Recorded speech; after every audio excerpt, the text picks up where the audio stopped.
Rachel, Yes. I told you I was 12 when we came. Okay. The date is January 9th, 1995. The interview is with Rebbetzin Esther Jungreis, that's Jungreis.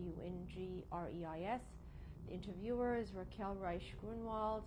The city is North Woodmere, New York, USA, and the language we'll be using is English. Yes.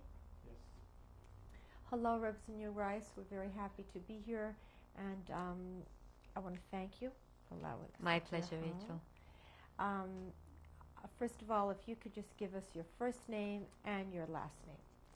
My name is Esther Jungreis, and the name Jungreis is very significant. My great-great-grandfather, when he was told to assume a family name, because in those days everyone was called just Moshe David, and he was a great sage, a great rabbi, he said he would like to impart a blessing to all his descendants.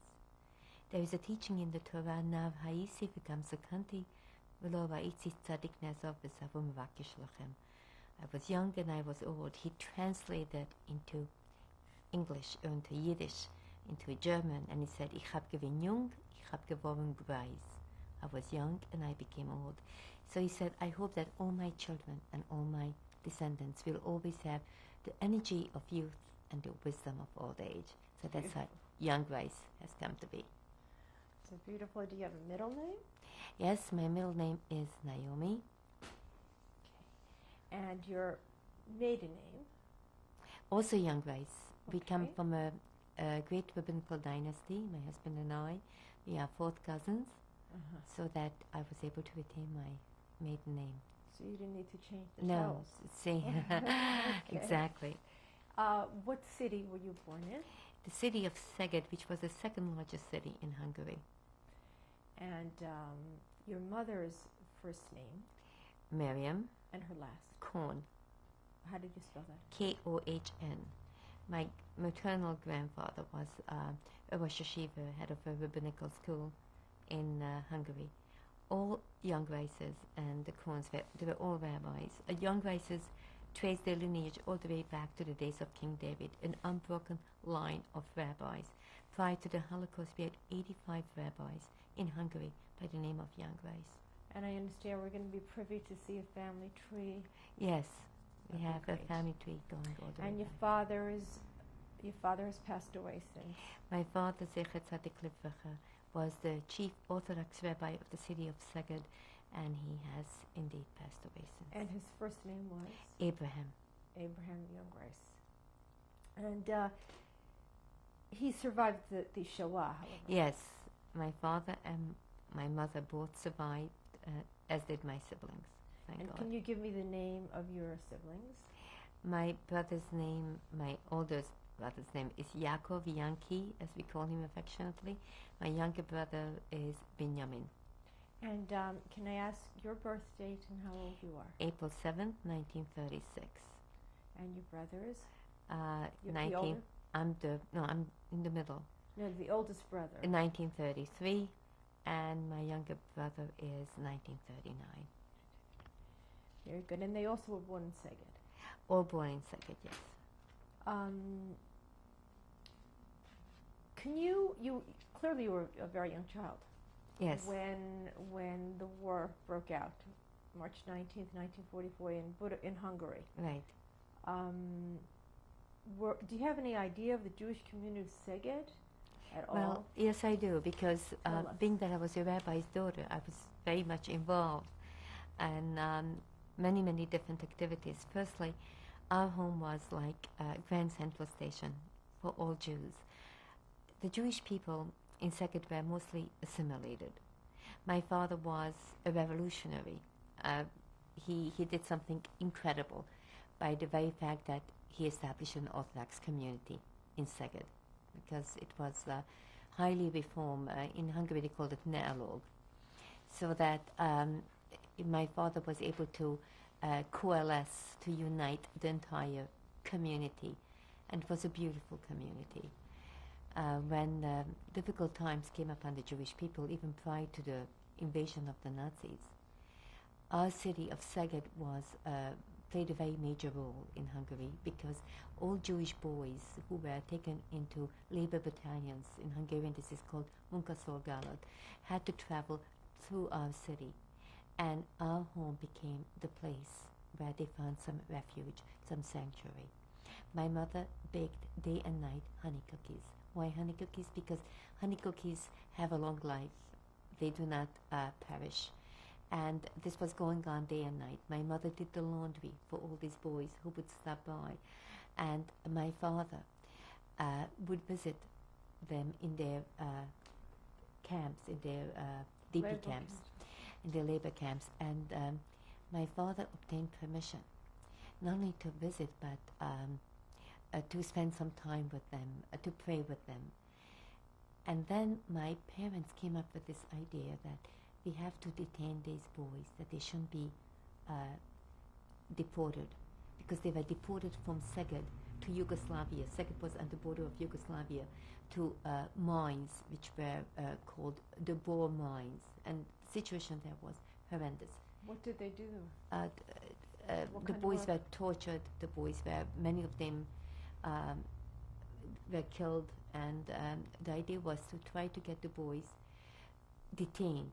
And there was only one way that we were able to consider, that is, my father was able to consider to get them detained, and that was to inject them with some sort of a medication that would bring on illness, so that the Hungarian authorities should be frightened to bring illness to the mines, because it could spread on to the Hungarian officers as well, and to the Hungarian soldiers. As a result, my parents, with the help of some physicians, came up with some different concoctions as to how to get these boys to contract an illness. One of the things that we had to do was to get raw milk straight from the cow, unpasteurized milk, to inject them with that. And now my father was searched. Every time he went to these labor camps, he was searched.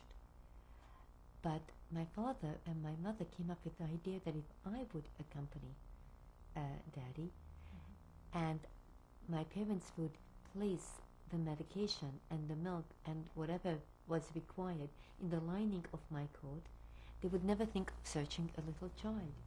And so it was. So every week I went with my father to the labor camps. I was just 5 years old. Actually, I started when I was 4. I would go to these camps. Like a courier. That's exactly what I was. And I must tell you that a few years ago, I spoke in Englewood, New Jersey, to young leadership of UJA. And at the end of my presentation, a very good-looking young man got up and he said he would like to know my age. And everyone present took umbrage because they thought it was totally inappropriate to ask for my age. And I said, no, that's all right. I'll be more than happy to respond. I'm proud of my years, nothing to hide. But why do you want to know how old I am?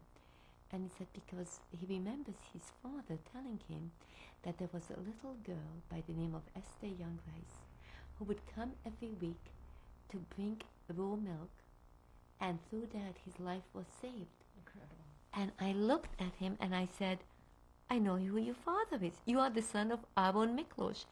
That was the name of his father. He looked exactly like his father.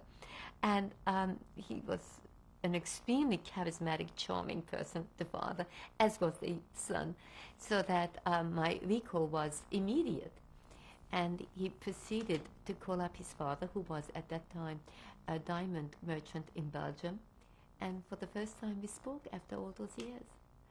So that we were very much involved in Szeged in reaching out, in helping people. Additionally, I mean, any Jew who traveled through Szeged, our home was the hotel. On an average night, we had 40 to 50 people sleeping in our home. How my mother made room for them, I do not know. But there was always room for everyone. How many rooms were there?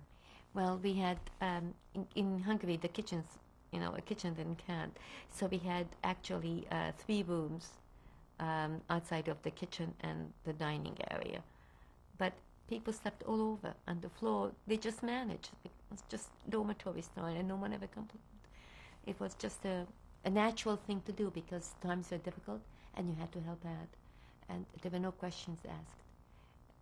The Fiaker drivers, at the railway station, instead of taxi drivers, there were Fiaker drivers, horse and buggy drivers.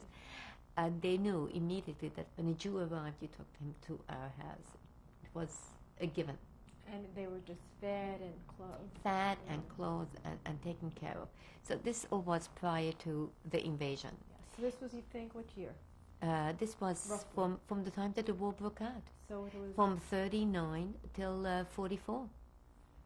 This was going on. And my father also did a lot of traveling in those days, not just visiting labor camps in Szeged, but he went from labor camp to labor camp throughout Hungary, bringing message. Because once, you see, we discovered this, that you could get different medications to detain the boys. My father tried to bring this message all over Hungary. So when these boys would get whatever injections they would get, they would I assume, get fever. Fever. And once you had fever, then they were afraid to deport you. So then they were transferred to the hospital. Okay. And now we had to go to the hospital as well. In addition to going to the labor camps, we would go to the hospital. And did your brothers? Yes, all of us were involved. My youngest brother, no, of course, because he was a baby, but all of us, my older brother.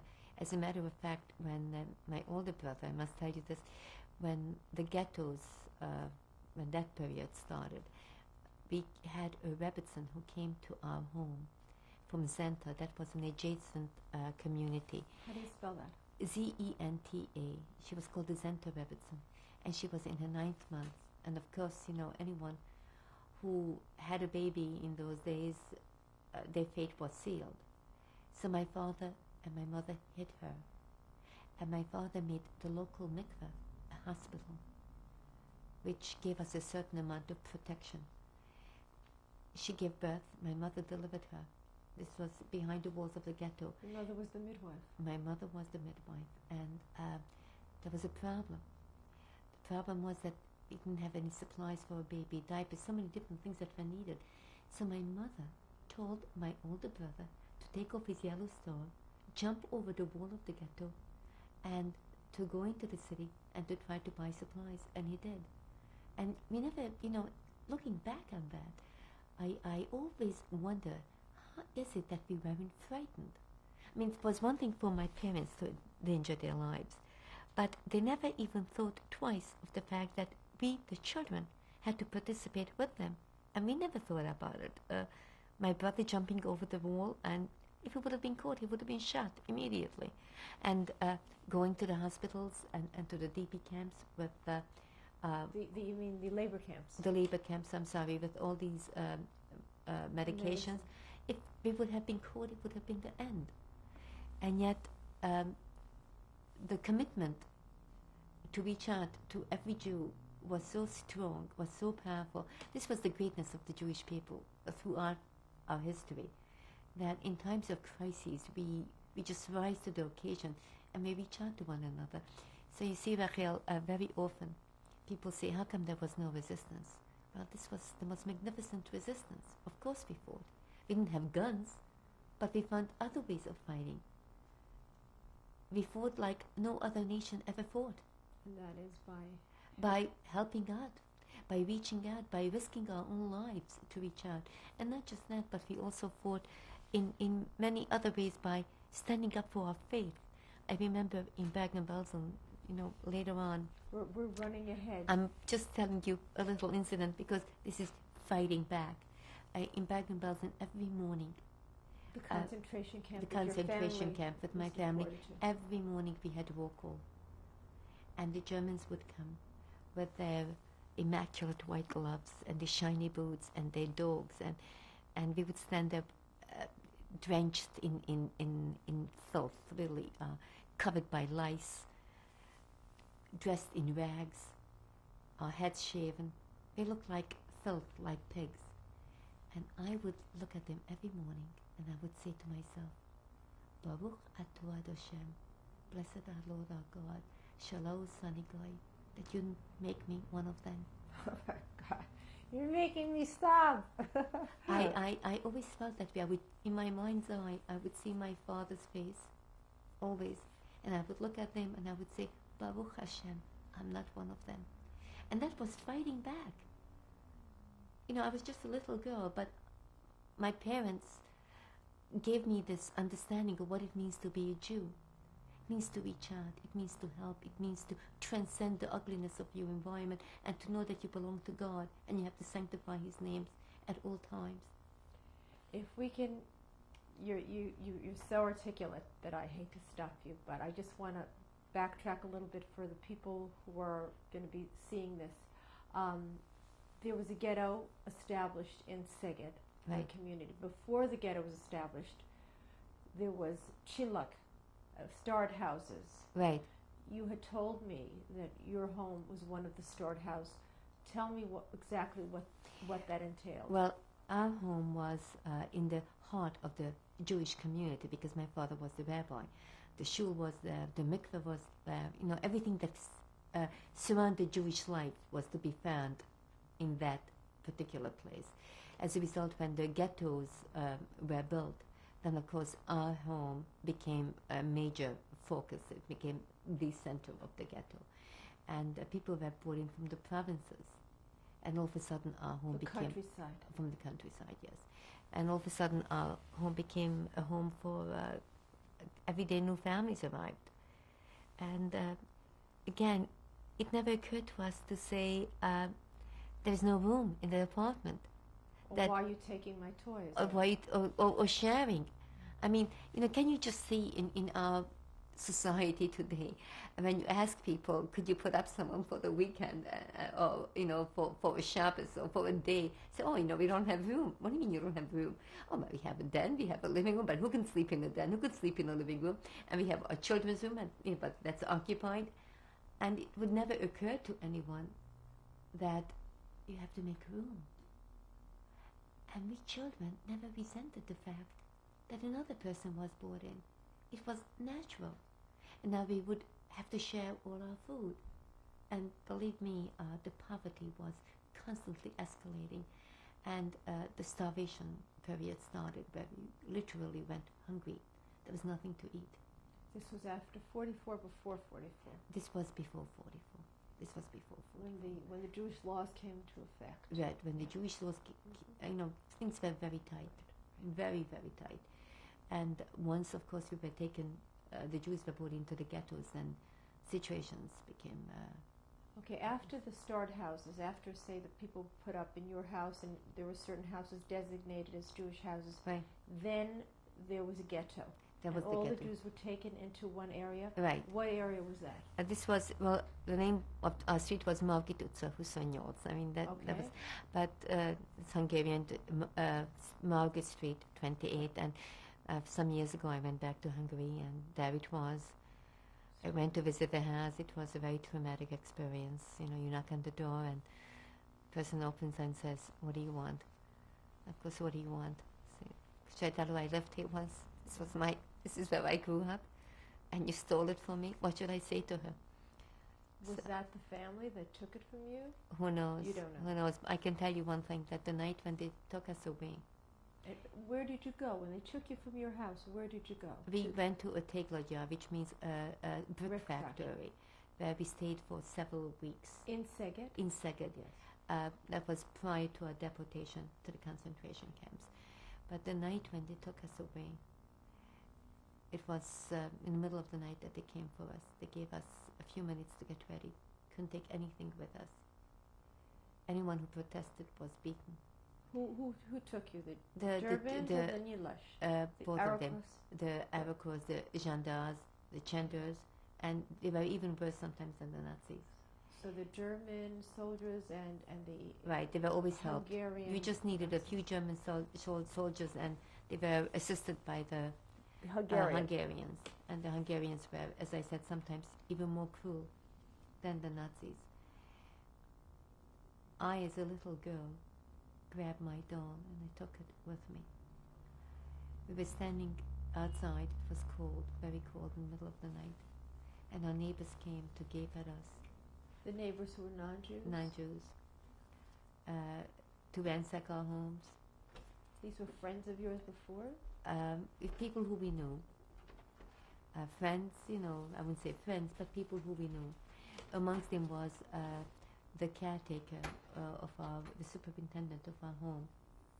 And this superintendent went and brought his daughter along. And the daughter was my age. I knew her because they'd very often come to our house. Whenever he would come to fix something, he would bring his little girl along. You would play? We would play, yes. We would play very often while he was taking care of whatever had to be taken care of. So now they made their way towards me, and I thought for sure that they would come to say goodbye. But instead of goodbye, she grabbed my doll. And I said, "What are you doing?" "That's my doll." And he, the father, took all the saliva in his mouth and spat in my face. And he said, "Bidoshido, dirty Jew, where you are going, you won't need toys. But don't worry, Bergie," that was the name of the girl, Bergie, "will take care of your toys." That was my last memory of our home in Hungary when they took us away to the brick factories. Before they took us to the brick factories, there is a picture that is always in my mind that I must tell you, I can't get out of my mind. There was a psychiatric hospital in Szeged, and they took all the mental patients, put them into cages like in a zoo, paraded them on the street, and said that this is what a Jewish pig is. And they threw bones into the cage. Was this a Jewish psychiatric hospital? Yes, yes. How old I don't know were if it you? was totally Jewish, but there were Mixed. Jewish patients then. It had such a, whenever I visit in a hospital, I have such, terrible feelings, for these poor people who are out of control and at the mercy of everyone else. When you say they, again, it was a mixture of Germans and Hungarians? Germans and Hungarians. Always, the Germans were always assisted by the Hungarians, but by the Arrow-Cross, by the gendarmes, by the Chanders, whichever way you want to call them. So they never acted independently. How long did your family stay at that brick factory? I think it was like 3 weeks, 3 to 4 weeks. And then we went on to Bergen-Belsen in cattle cars. Before you went to Bergen-Belsen, could you tell us what happened when you arrived in that brick factory? What was it like? Well, it was a very difficult time because my little brother had mumps. And How old was he? My little brother was, must have been like 4. 4 years old. 4 years old. And he was running very high fever. And my father caught mumps from him also. Everybody became sick. And we had no medication. And we had to pretend that we are not sick because that would have been our nemesis.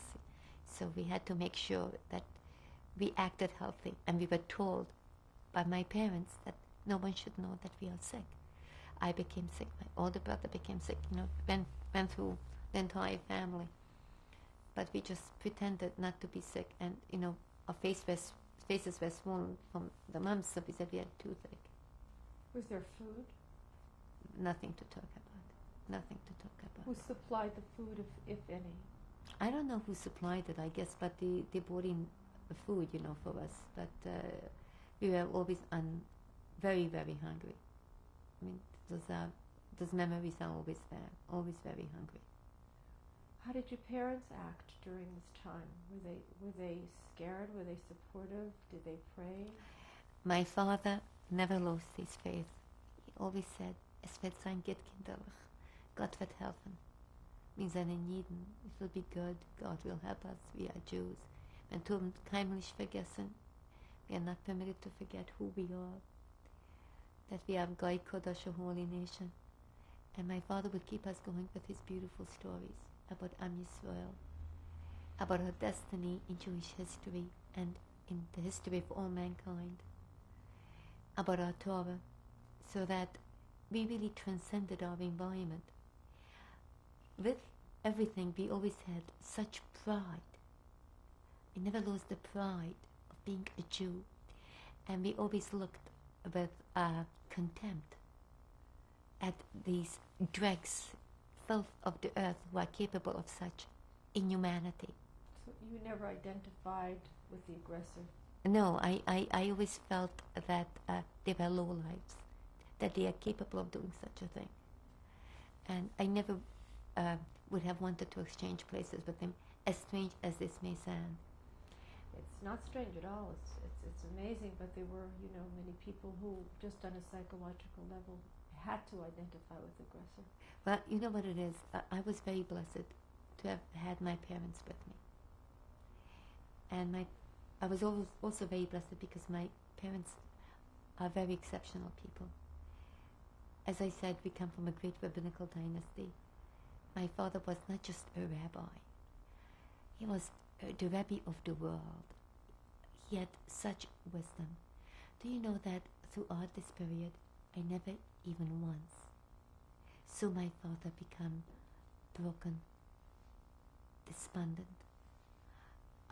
My father never raised his voice. I never heard my father lose his temper. I never heard my father curse. Always that serenity, that strength that just came forth with such a palpable way. You could touch it. It was And your just mother? there. My mother was more of a pragmatist, and my mother would say, "Wo schwätzt? What are you saying? Wir werden uns hagen and they will kill us." And my father would So say, there was a bit of a reality. always. factor there. But my father would say, "Sag das nicht vor die Kinder. Don't say it in front of the children. Gott wird uns führen auf den Weg. God will help us." Now, it's not that we didn't want to resist or fight. As I said, we did fight, but we had no arms, we had no weapons, and the entire world was against us.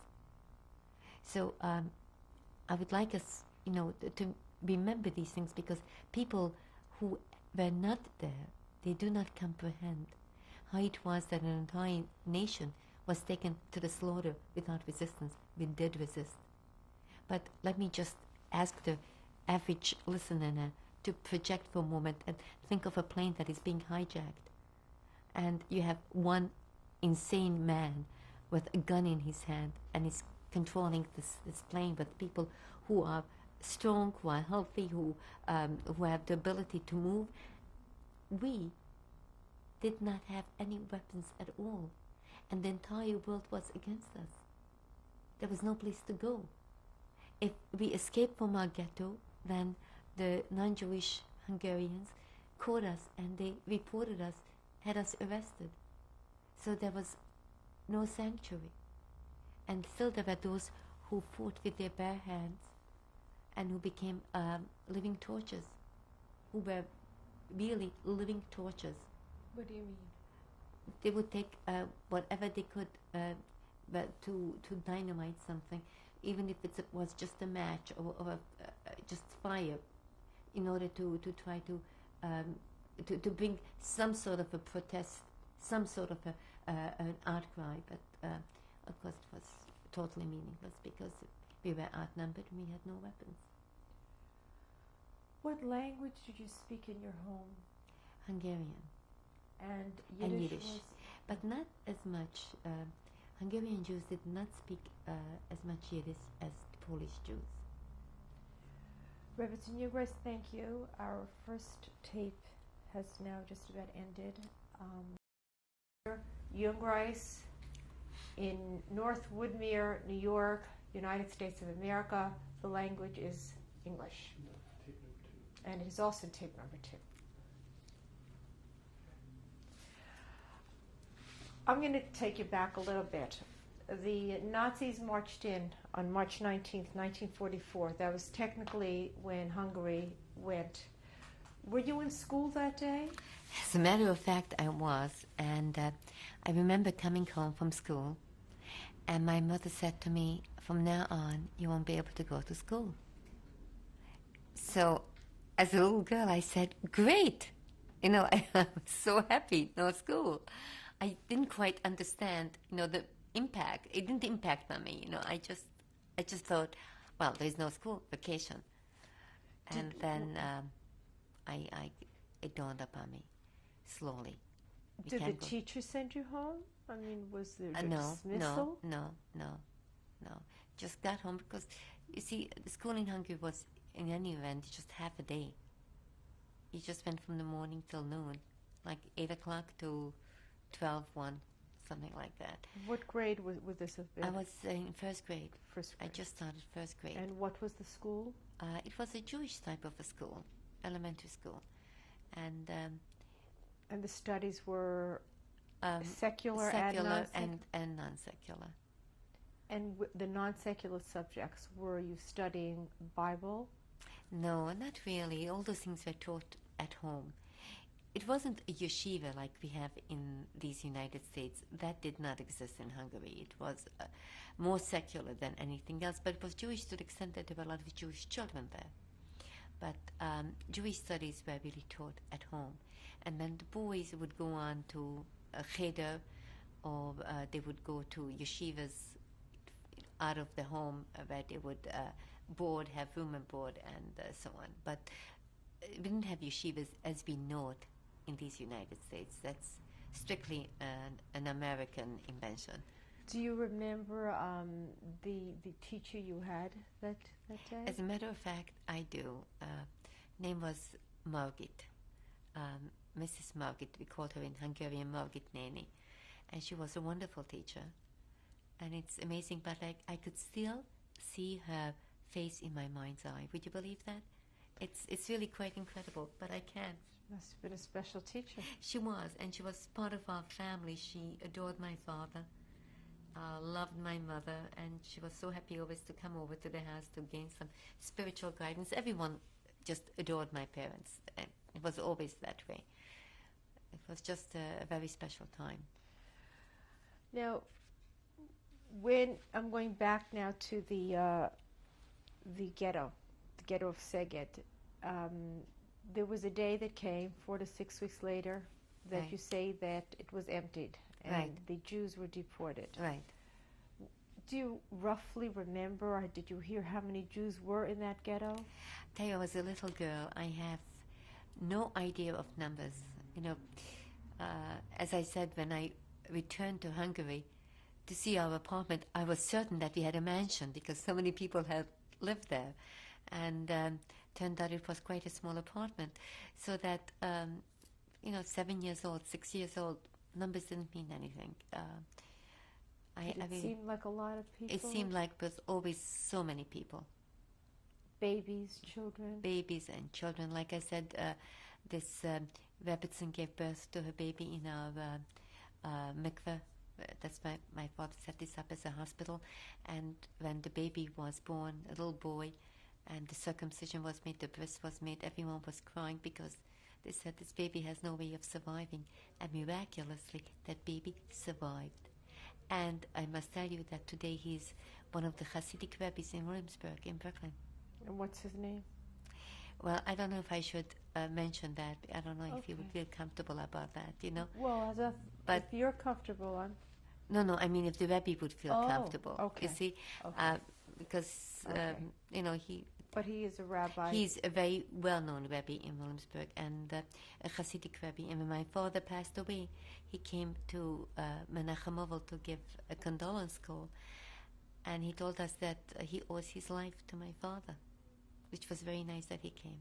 Because sometimes people forget. So Hakarat Hatov was...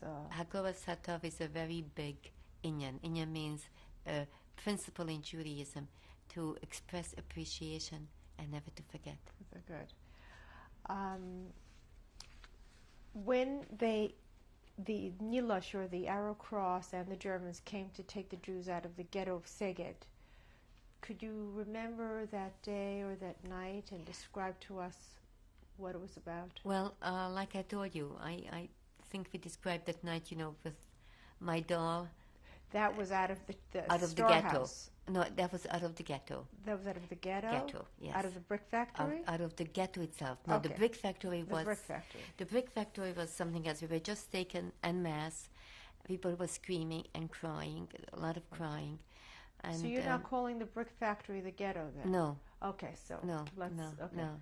So the brick factory, we're just calling the Szeged Brick Factory. The Szeged Brick Factory in Hungary, we called it Teklagyár. Okay. And at that point, we were panic-stricken. News had filtered back to us that we were headed for extermination. We didn't want to believe it. Some Jews had escaped from Poland, who had made their way to Hungary, and they told us horrendous tales of Jews being converted into soap. And of course we rejected that. We said that, it's exaggeration, it's impossible. And then of course we always had postcards that we received from those who had already been deported, writing tales of wonderful things. There's work here, it's everything is pleasant, and we wanted to believe that because we had no choice. You heard this from your parents? You heard these Oh, stories? I had discussions going on constantly because don't forget my father was the chief rabbi and all the meetings took place around my father's table, and I was always on my father's knee, always, so that I was privy to everything. And I remember very distinctly these discussions. People just, getting very adamant. It's impossible. This is the 20th century. It cannot be. The Germans are a civilized people, and the Hungarians are civilized. The world is civilized. The world would not countenance such a thing. It's impossible. It's exaggeration. They want to create panic.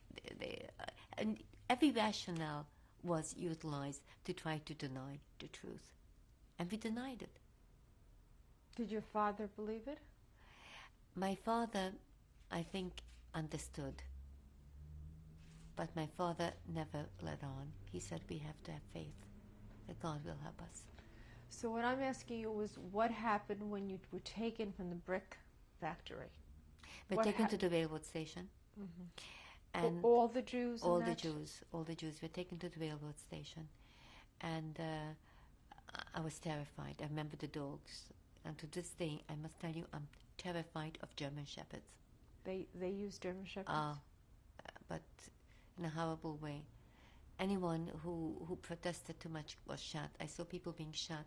It was getting heavy already. Would you say there was a predominance of Arrow Cross or Nyilas, or the Hungarian or German? No, predominance of Arrow Cross. Always the predominance of Hungarians. The Germans really did not have to send too many of their Nazis for these operations.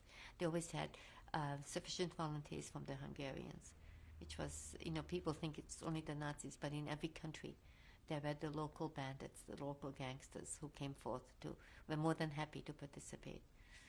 And so you were taken to we were taken railroad to station? the railroad station, and we were stuffed into the cattle cars. That was a terrible trip. We were hysterical. You remember? Oh, I remember the terror of those cattle cars. And you were in the same car with your parents? With my parents, which was most fortunate because some other people in the same transport who protested too much were torn from their parents. And some children were shot in front of their parents. You saw this? I saw this. It was a time of total panic, total hysteria, total panic. How did your mother and father keep you calm and keep your two brothers calm? When I think about those days, and I think of my own children and my grandchildren, I just wonder, for whence did my parents find the strength? Not for the ordeal for themselves, but for the children. And we were crying, and we were asking for water and for food, and we were hysterical, and we were terrified. And my father always managed to give us strength with his beautiful stories from the Torah. And that is something that I can't begin to even communicate this because you had to be there. I'm going to skip it a little bit because it's the same theme. After the concentration camps, I was taken to a DP camp in Switzerland. Displaced person. Yes. And I was terrified because now I was, living with my horrible nightmares. And I was all alone. I don't know why they did that to us. the authorities to be, I mean, whatever, you know, what was the joint or the Hayas. I don't even remember who was in charge, who was Separated responsible. the children from the Separated the children from the parents, and I was terrified. And every night when I would go to sleep, I would touch the furniture in the room, and I would tell myself, it's a chair, it's a table, it's not a Nazi, you're not in Bergen-Belsen. So when I would wake up with a nightmare, I should have some sort of a recall. My father, when he found out about my nightmares, my father said to me that his neshama, his soul, is bound to mine. And he took a passage from the Torah where Jacob and Joseph are described. Nafsho kshuvo benafsho, his soul is bound to the soul of his son. The relationship between Benjamin and Jacob, nafsho kshuvo benafsho, the soul is bound to his soul.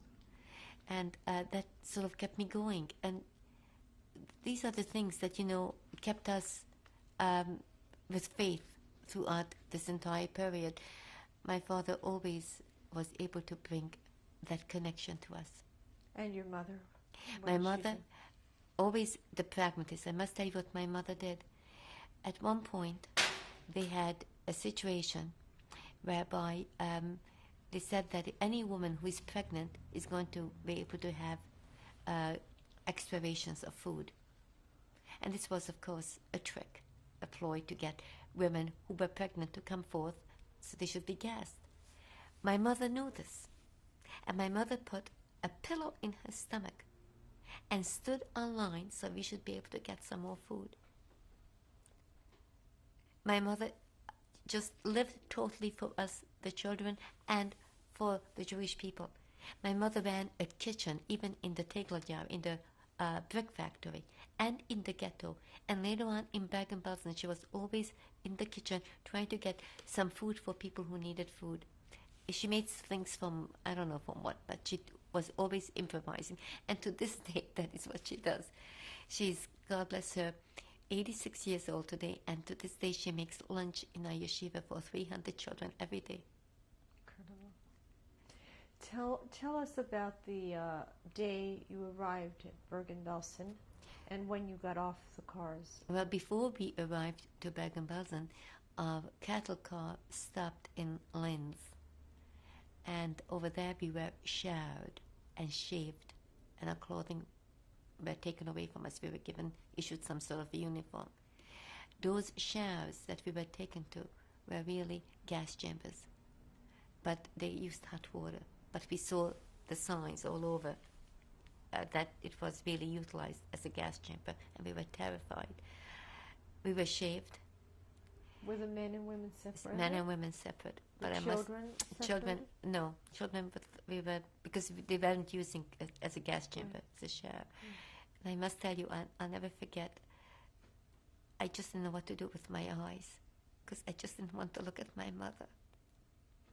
It was such a terrible thing to see your mother stripped, and it was a terrible, terrible experience for me. I just kept looking down. I was afraid to look up. I just couldn't bear to see what happened to my mother. Nude?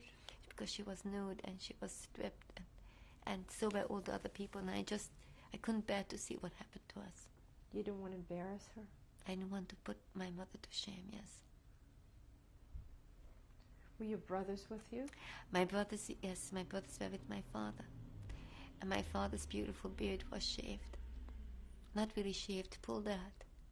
They tore out his beard, because they did already in Hungary, in Szeged, because the gendarmes, the Hungarian soldiers arrested my father on one occasion, because he was the chief rabbi, and they gave him a terrible beating. And they tore out his beard, and they sent him home in a terrible condition. They literally tore it out? They literally tore it out. But then we got to, a little bit later, started to grow back just a little bit, but even that they shaved off now. Everything was shaved off. His beautiful beard, his beautiful pious. Did your brothers have payas too? Yes, my brothers had payas, and my brothers were beaten a lot for their payas. This was before... Before we were taken to the concentration camps, they were beaten up many times for their payas. You know, we had to wear the yellow star So when we would venture on the streets, we would get beaten immediately. This was then after March 19th, Right, 1944. right. Between the Was this a shock to you that your neighbors and the people you associated with some were so cruel? To be honest with you, not too much of a shock. I never anticipated too much from our Gentile neighbors. I never expected too much. We were total realists. I know that other Jews in Hungary were very shocked. I remember that there was someone at the railway station who kept insisting, she was a very wealthy lady, and she kept insisting, Ich bin nicht kein Jude, I'm not a Jew. And she tried to call upon all her connections with her Hungarian Christian friends, and she's part of high society. And of course, no one came to her assistance, and she just couldn't bear it. She absolutely lost her mind. You know, it was a terrible shock. But we who were steeped in Torah, who lived on the milk of Torah, who were nurtured on the milk of Torah, we knew that we have one friend, and that is the Ribono Shel Olam, the Almighty God, and the Jewish people, and we cannot anticipate anything from anyone else. So it seems that your faith kept you strong. That's the only thing that kept us strong. And I tell you this, Rachel, that those who had faith kept strong. Those who lacked faith collapsed. Did you ever experience any Jehovah's Witnesses in the camps? No, 'Cause never. They tell similar stories. No, we only had our own Jewish people. The Hungarian group was all you had associated with in Well, the camp? in our Hungarian camp, very interestingly enough, there was a group of Lithuanian boys who were smuggled somehow into Hungary. I don't know how. 300 young people, boys and girls actually, who were orphaned, teenagers, and they saw their parents tortured to death. These were very bitter, angry, hostile young people. They were totally shattered. Jewish young people who had gone through the most inhuman, barbaric experiences. And my parents adopted them. They were in our camp. 300? My parents adopted all 300. My parents gave them little nicknames to make them feel loved, like in Yiddish, Kleine Schwarze, Süßkind, Schäferlemeins, always just beautiful Yiddish names. And my mother tried to get some extra little favors that she could give them. My father always told them stories and gathered them and kissed them and hugged them. My father did this throughout the concentration camps. This was in the camp, in Bergen-Belsen. Bergen-Belsen. Always hugging them and you know, just giving them koyach, strength, hope. And he never stopped. My father just never stopped. In the concentration camps, I must tell you that my father made Shabbos every single week. How did he make a Shabbos? My father counted the days. Each day he would say, noch ein Tag, noch zwei Tag. He would count the days. One more day, two more Right. days. And that's why he would go. And when Shabbos would come, he did the following. It was an amazing thing. On Shabbos, he would gather us just, you know, around in the middle of the night, because no one should find out. And he would start to sing very softly, Shalom Aleichem. And he would make Kiddush. And it was very, very beautiful. There was no food, but my father would take from his rations every week, every day that is, my father would take from his ration of bread a small little piece, and he would put it away for Shabbos, so that we should know it's Shabbos. How would you get from the man to the women's camp? Oh, we were in a family camp. That was very fortunate for us. We were in a family camp in Bergen-Belsen. So families were left together. In that particular barrack where we were together as a family, it was most unique. How many other families do you remember? Oh, a lot. 50? I don't even know how many, but there were a lot. we slept in barracks, one on top of another, and we slept on a lower level. Right. And every night there was another family on top of us. Every night it rained on me, from the kids who were on top. And a few years ago, I was lecturing in Borough Park, and this lady comes over to me and says, "Do you remember me?" I said, "No, I don't remember you." And she introduces herself, and she tells me she slept above us. And how could I forget, So, of course, I remembered her. I remembered her kids, who were raining on me every single night. So was there showers? No. Well, that's another tragedy we had. The latrines were very, very far away, and the latrines were very dangerous. I was always terrified of falling in, and there were rats in the latrines. Just holes in the ground? Just holes in the ground. It was just a horrible, horrible. And that's where everybody would go? Everybody would go, and it was just a horrible thing. It was just... to this day, I have a thing about bathrooms, I must tell you, that I'm just... A bathroom has to be super clean. I just cannot take a bathroom that is not super clean. I think it's residues from those days. But I wanted to tell you about Shabbos, my Shabbos with my father. So every day my father would take a piece of his bread that he had received for the day, and he would put it away. He would just have a crumb for himself. Literally starved himself, so that we should be able to have Shabbos. And when Shabbos would come, he would say to us, "Macht sie du eigentlich."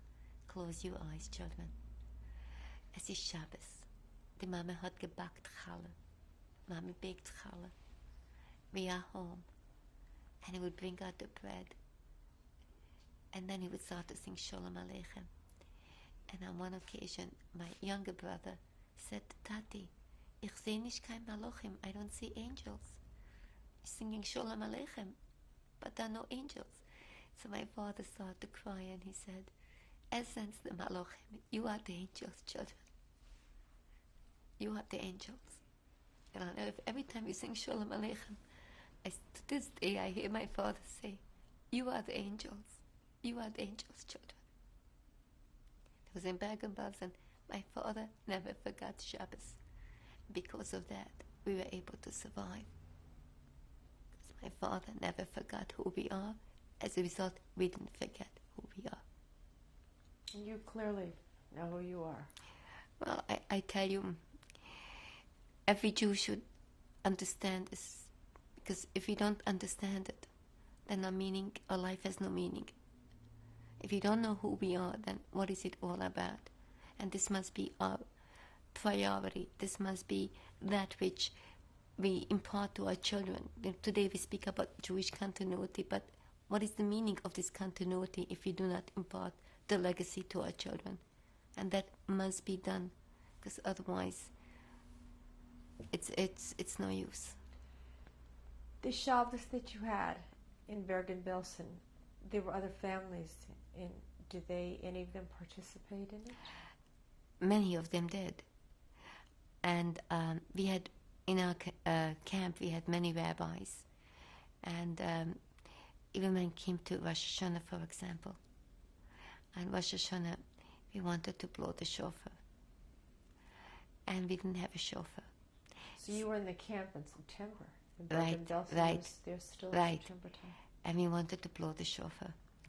So we collected 300 cigarettes, which was an incredible feat. I mean, that was really the revenue in the concentration camp, cigarettes.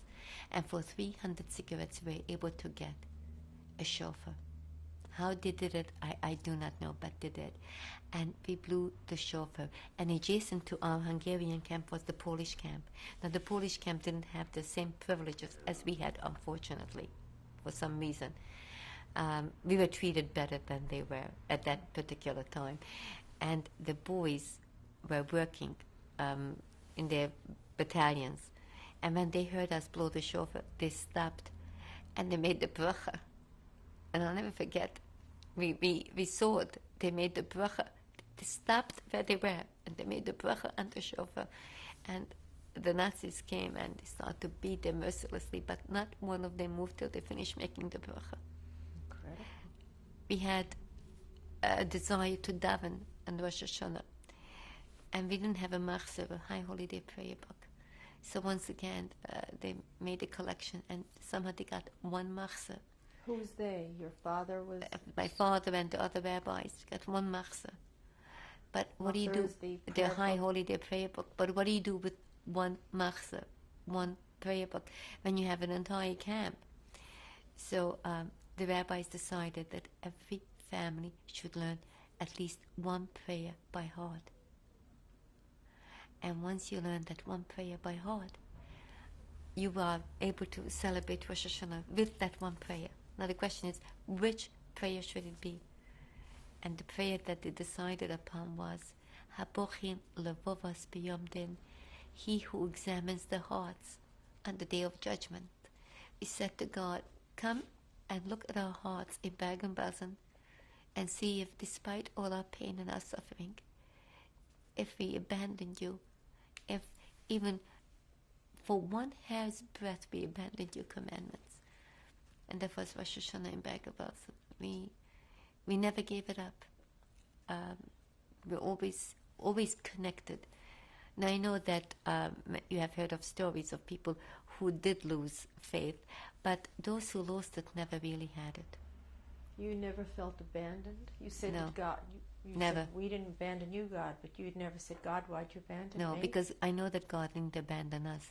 I know that God has endowed every human being with free will. And I know that it was not God who perpetrated that evil, but that evil came from the inhumanity of man. We were waiting not only for help from European communities, but we were waiting for help from the civilized world, the Allies. Where were they? Where were the Americans? Where were the British? We know who abandoned us.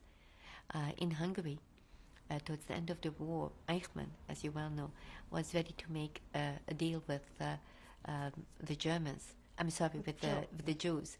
And he asked the president of the Hungarian Jewish community to send a representative to Turkey. And they sent Joel Brandt to Turkey to contact the old man Kennedy. And he did. And Roosevelt and Anthony Eden both gave their answer through Kennedy. We are not interested in buying Jews. And so the trains kept rolling. So it wasn't just the Nazis, it was the entire world. And we knew that. We never had any doubts about that. The world turned against us. So Turned, or do you think it always had been? It had always been, but it was, let's put it this way, it was contained. But now it was given license to come forth. And once you give license, then there is no end. And we begged the Allies to bomb the railroad tracks leading to Auschwitz. Do you want to tell us who was the one who begged? Who was the one who begged? The entire world begged. I mean, we sent emissaries from, not just from Hungary, but the Polish Jewish community sent emissaries to London and to every part of the civilized world where Allies were, begging them to help us. As a matter of fact, I remember some years ago I had an interview with Professor John Karski from Poland. He is the most wonderful, wonderful human being, a non-Jew.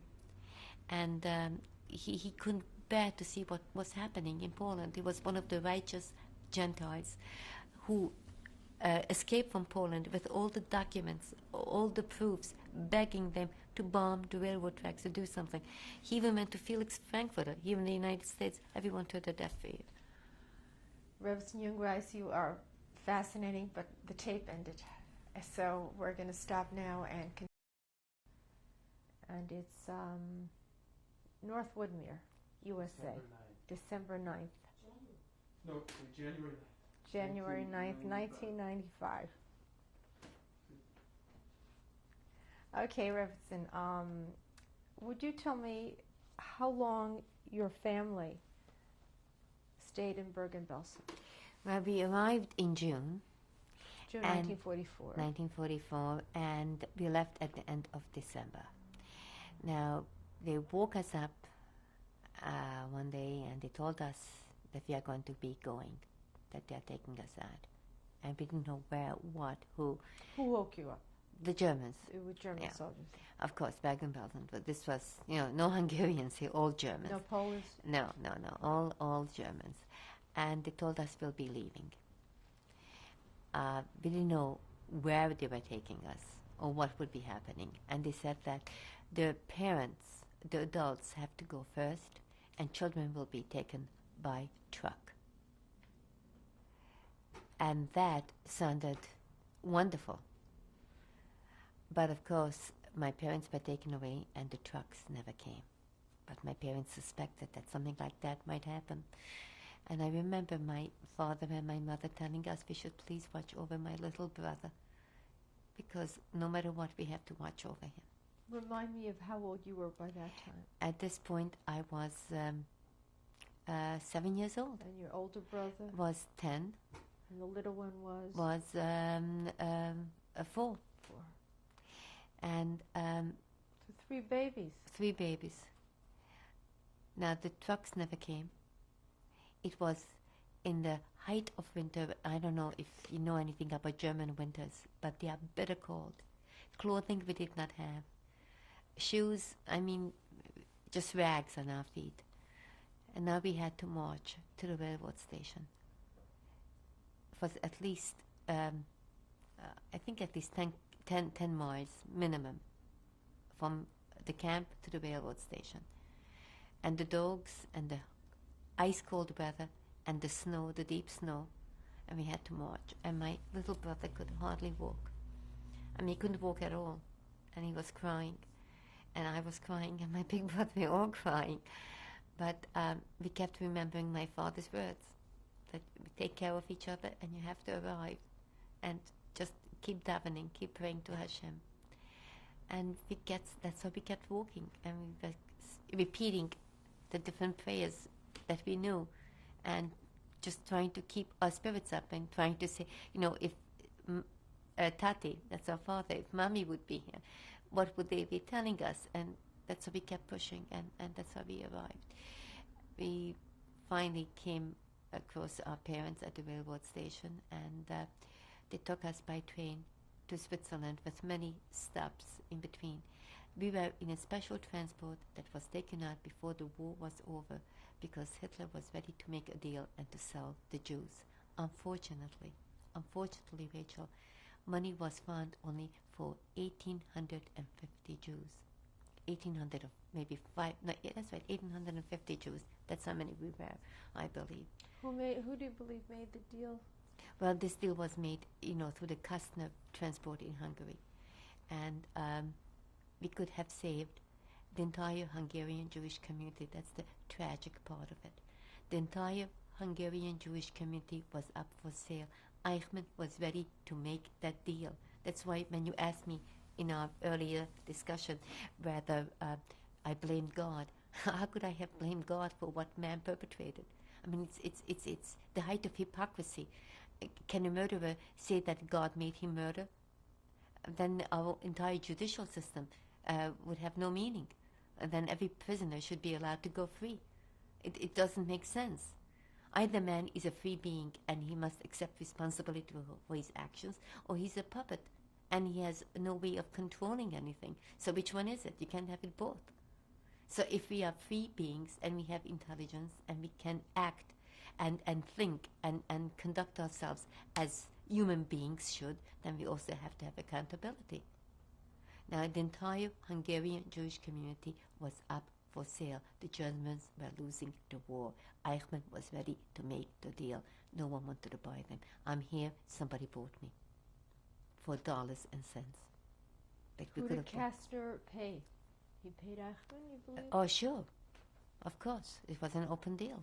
It was understood. And why? And when the 3 children were walking on that cold night to the train, were there other children walking with you? Sure, there were How many many other children. were there? I don't remember how many, but there were many. But they were. And we were walking, and many fell down, but we just kept pushing. We just kept pushing. It was it's an incredible thing when you consider what children are capable of if they are given faith. You see, when I look at the children of today, and I consider that they are spiritual orphans, and they have no underpinnings. Sure, they may have all the physical and the material advantages, but they don't have any inner strength. And why do you think that is? Because the mothers and the fathers are missing. The legacy is missing. The Zadis are missing. The Bobbies are missing. And they were not given that heritage that would make them understand what life is all about, that would give them a value system. They were never connected to God. And if you're not connected to God, if you have no spirituality, then you fall apart. You disintegrate. You crumble like a cookie. Under pressure. Under pressure. You just crumble like a cookie under pressure. Now, we all have, of course, our weaknesses, and none of us are superhuman beings. But that faith, that understanding that God is above you and that you have a mission and you must fight till the end because you have to fulfill a task. And even if God forbid your life is taken from you, nevertheless you know that you died with your dignity and with your honor because you are a Jew and you never compromise yourself. I never knew as a young child whether I personally would survive. Every morning when we had the roll calls, and we knew what was going on. There was no question about that. I didn't know what would happen, whether they would beat me or what the next day would bring. Just tell us what a roll call is. Well, in Bergen-Belsen, every morning at the crack of dawn, we had to stand outside in the freezing weather, waiting to be cantered, till the Germans would come in their good time, whenever they chose that time. And they would come with their whips, with their dogs, and we would just have to stand there like so many sheep, waiting to be cantered. If they didn't like you, they just snapped their fingers, and that was the end of it. Again, we never knew what tomorrow would bring or what today would bring. But one thing I always knew, that Am Yisrael, the Jewish people, would survive and Hitler would be defeated. I never for one moment doubted that in my life. Never. In Bergen-Belsen, in the ghettos, I never had any questions in my mind. I didn't know if I would survive, if our mishpacha, our family would survive, but I knew 100% that Am Yisrael, the Jewish people, would survive, because that is a promise from the Almighty God that we would survive, because the world cannot go on without the Jewish people. Where is that a promise? Where is that promise? Oh, it's in the prophets. It's in the prophets that even as the moon, in Prophet Jeremiah, even as the moon and the stars will exist forever, so the Jewish nation shall exist forever. This is, the world cannot go on without the Jewish people, because the Jewish people are the witnesses of God on this earth. That is why there is so much anti-Semitism, and that is why they are so jealous, and that is why they hate us. The Jewish people are the conscience of the world. We are the ones who imparted to the world the concept of God, the concept of the Ten Commandments, the concept of the prophets, the Psalms, love, righteousness, justice, decency. It all came from us, from the Jewish people. And no one likes his conscience. And we are the conscience. We are the conscience of the world. So your sense is that the anti-Semitism comes from a wanting to get rid of that conscience. Definitely. The word Sinai has a double meaning. It means sinah. Sinah means hatred. The moment God spoke to the Jewish people, the rest of the world hated us, because we became the conscience of the world. We accepted the commandments that no other nation was willing to accept. But for the Jewish people to be bereft of those commandments, to live without those commandments, is to be consigned to a spiritual extinction, and they cannot go on. And that's real poverty. And that is what we are experiencing today. So when we came to this country, after the concentration camps, after the displaced persons camps. Well, let's go back. You went from the trains and you went to Switzerland. Right. Now, in Switzerland, Tell me where you were. we had, thank God, a relief.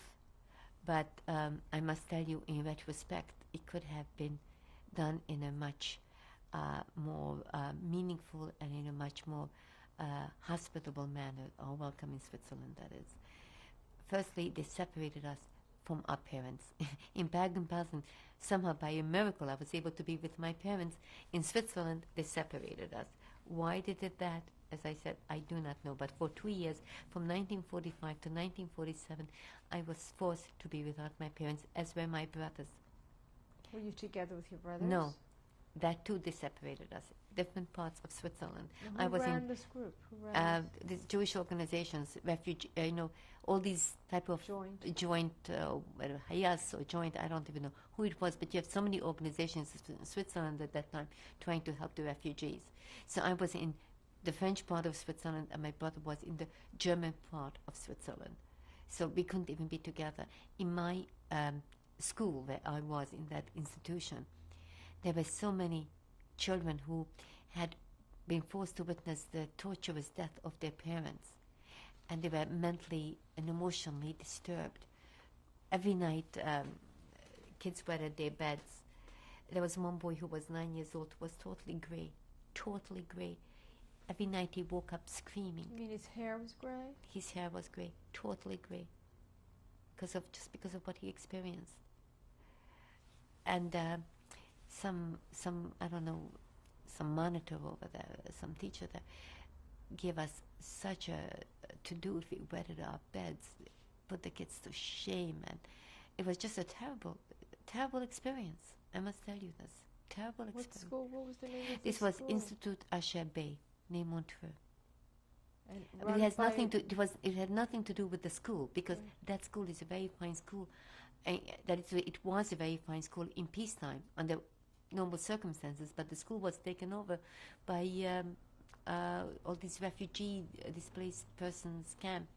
I do not know who was running it, but it was a horrendous experience for us. And did your brothers have the same? Same experience Same in their place. I guess that they didn't quite know how to handle the entire situation. So in 1945, as soon as possible, my father applied for papers to go to the land of Israel.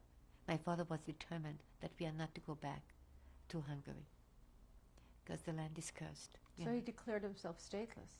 Stateless, we are going to the land of Israel. But we could not get papers. Remember, the British was, they were in control. 45. Right. So we couldn't get papers for Israel, and we waited. 1945 became 46, and 46 became 47, and my school was slowly but surely emptying out. Everyone was going someplace. Were Some they to Canada. being reunited with their parents? Or whoever. Somebody was, if some who had parents were reunited, those who had no parents just were taken on their own to Israel or to other places in the world. But the school was being emptied out. By 47, I was one of the few people left. So my father said, we cannot go on with this anymore. How were you connecting with your father? He would come to visit. Oh. My father would always come to visit. And your mother? My mother, whenever she could. They couldn't come together. Where were they staying? They were staying in a place called Co, Which was also also a French? DP camp, also in the French. Sometimes my father came, sometimes my mother came. But my parents came to visit. It's ironic that after the war you Isn't separated. that ironic? Isn't that ironic? So my father said, let's take the first ship to the United States, because we had relatives in the United States. My mother had her sister here, my aunt. So we came to Italy, and there we took a freighter, which took us 4 weeks. 4 weeks in the winter to cross the Atlantic. We were the only passengers on the ship. We arrived to Norfolk, Virginia, and on the ship, my mother was convinced that she would never survive. Seasick? So seasick that you can't imagine. And both my parents were very sick. So my mother gave us her last will and testament, told us that when we come to the United States, we should go to Brooklyn and look for my aunt and tell her to bring us up. But she would say goodbye to us. From seasickness? From seasickness. She showed, this is it. Now she'll never make it. We arrived to Norfolk, Virginia, and no sooner did we get off the boat, but police came. They surrounded us because we looked like such... I was dressed in some sort of a ski outfit that the joint gave us, and my brother's also in some sort of incredible outfit that were just given to us. Didn't Sort of fit us. pathetic. I mean, we looked pathetic, and my parents and we were just standing there. We didn't know where to go, so someone called the police, and they took us to the president of the local congregation's home. And of course, they were so happy to see us, and for the first time, we had some food. They made scrambled eggs for us from a dozen eggs, and in 1 second it went, and they just didn't know how to keep feeding us. Well, that evening we took a train to New York, and once again, when we arrived to Grand Central Station, the police came because we were just standing there, not knowing which way to go.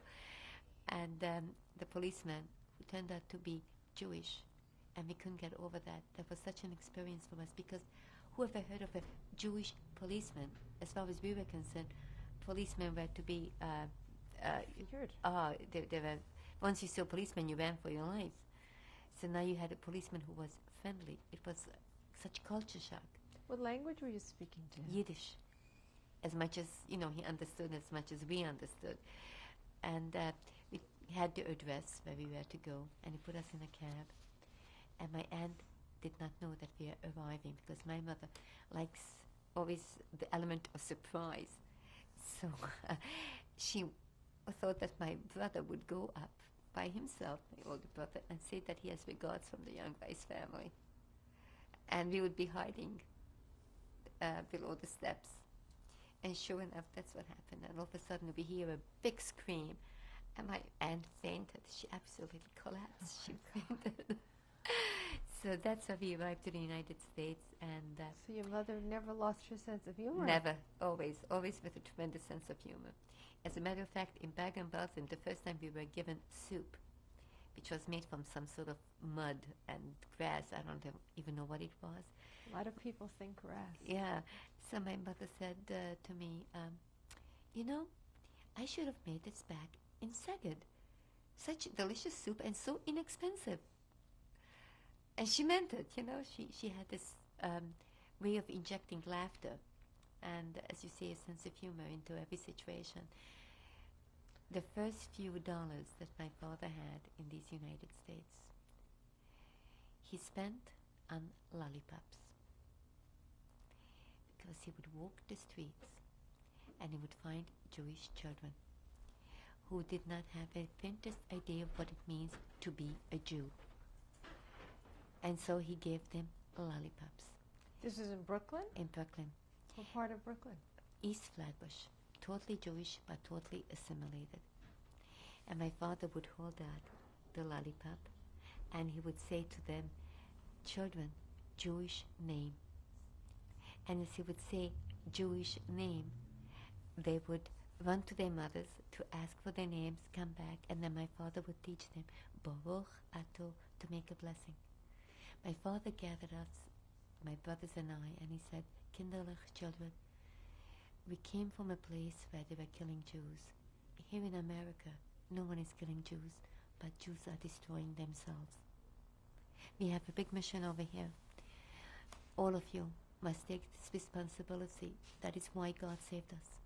You have to go out to reach your Jewish brothers and sisters. Every Shabbos I want this house to be filled with Jewish children. Your father is talking. Yes. Go and get the kids on the block and bring them home. And I was so embarrassed because I couldn't speak English.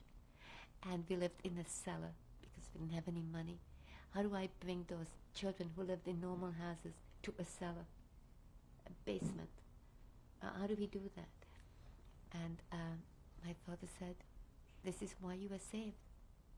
So in my broken English, dressed in hand-me-downs, and at this point I was very fat because I couldn't stop eating. And what was I eating?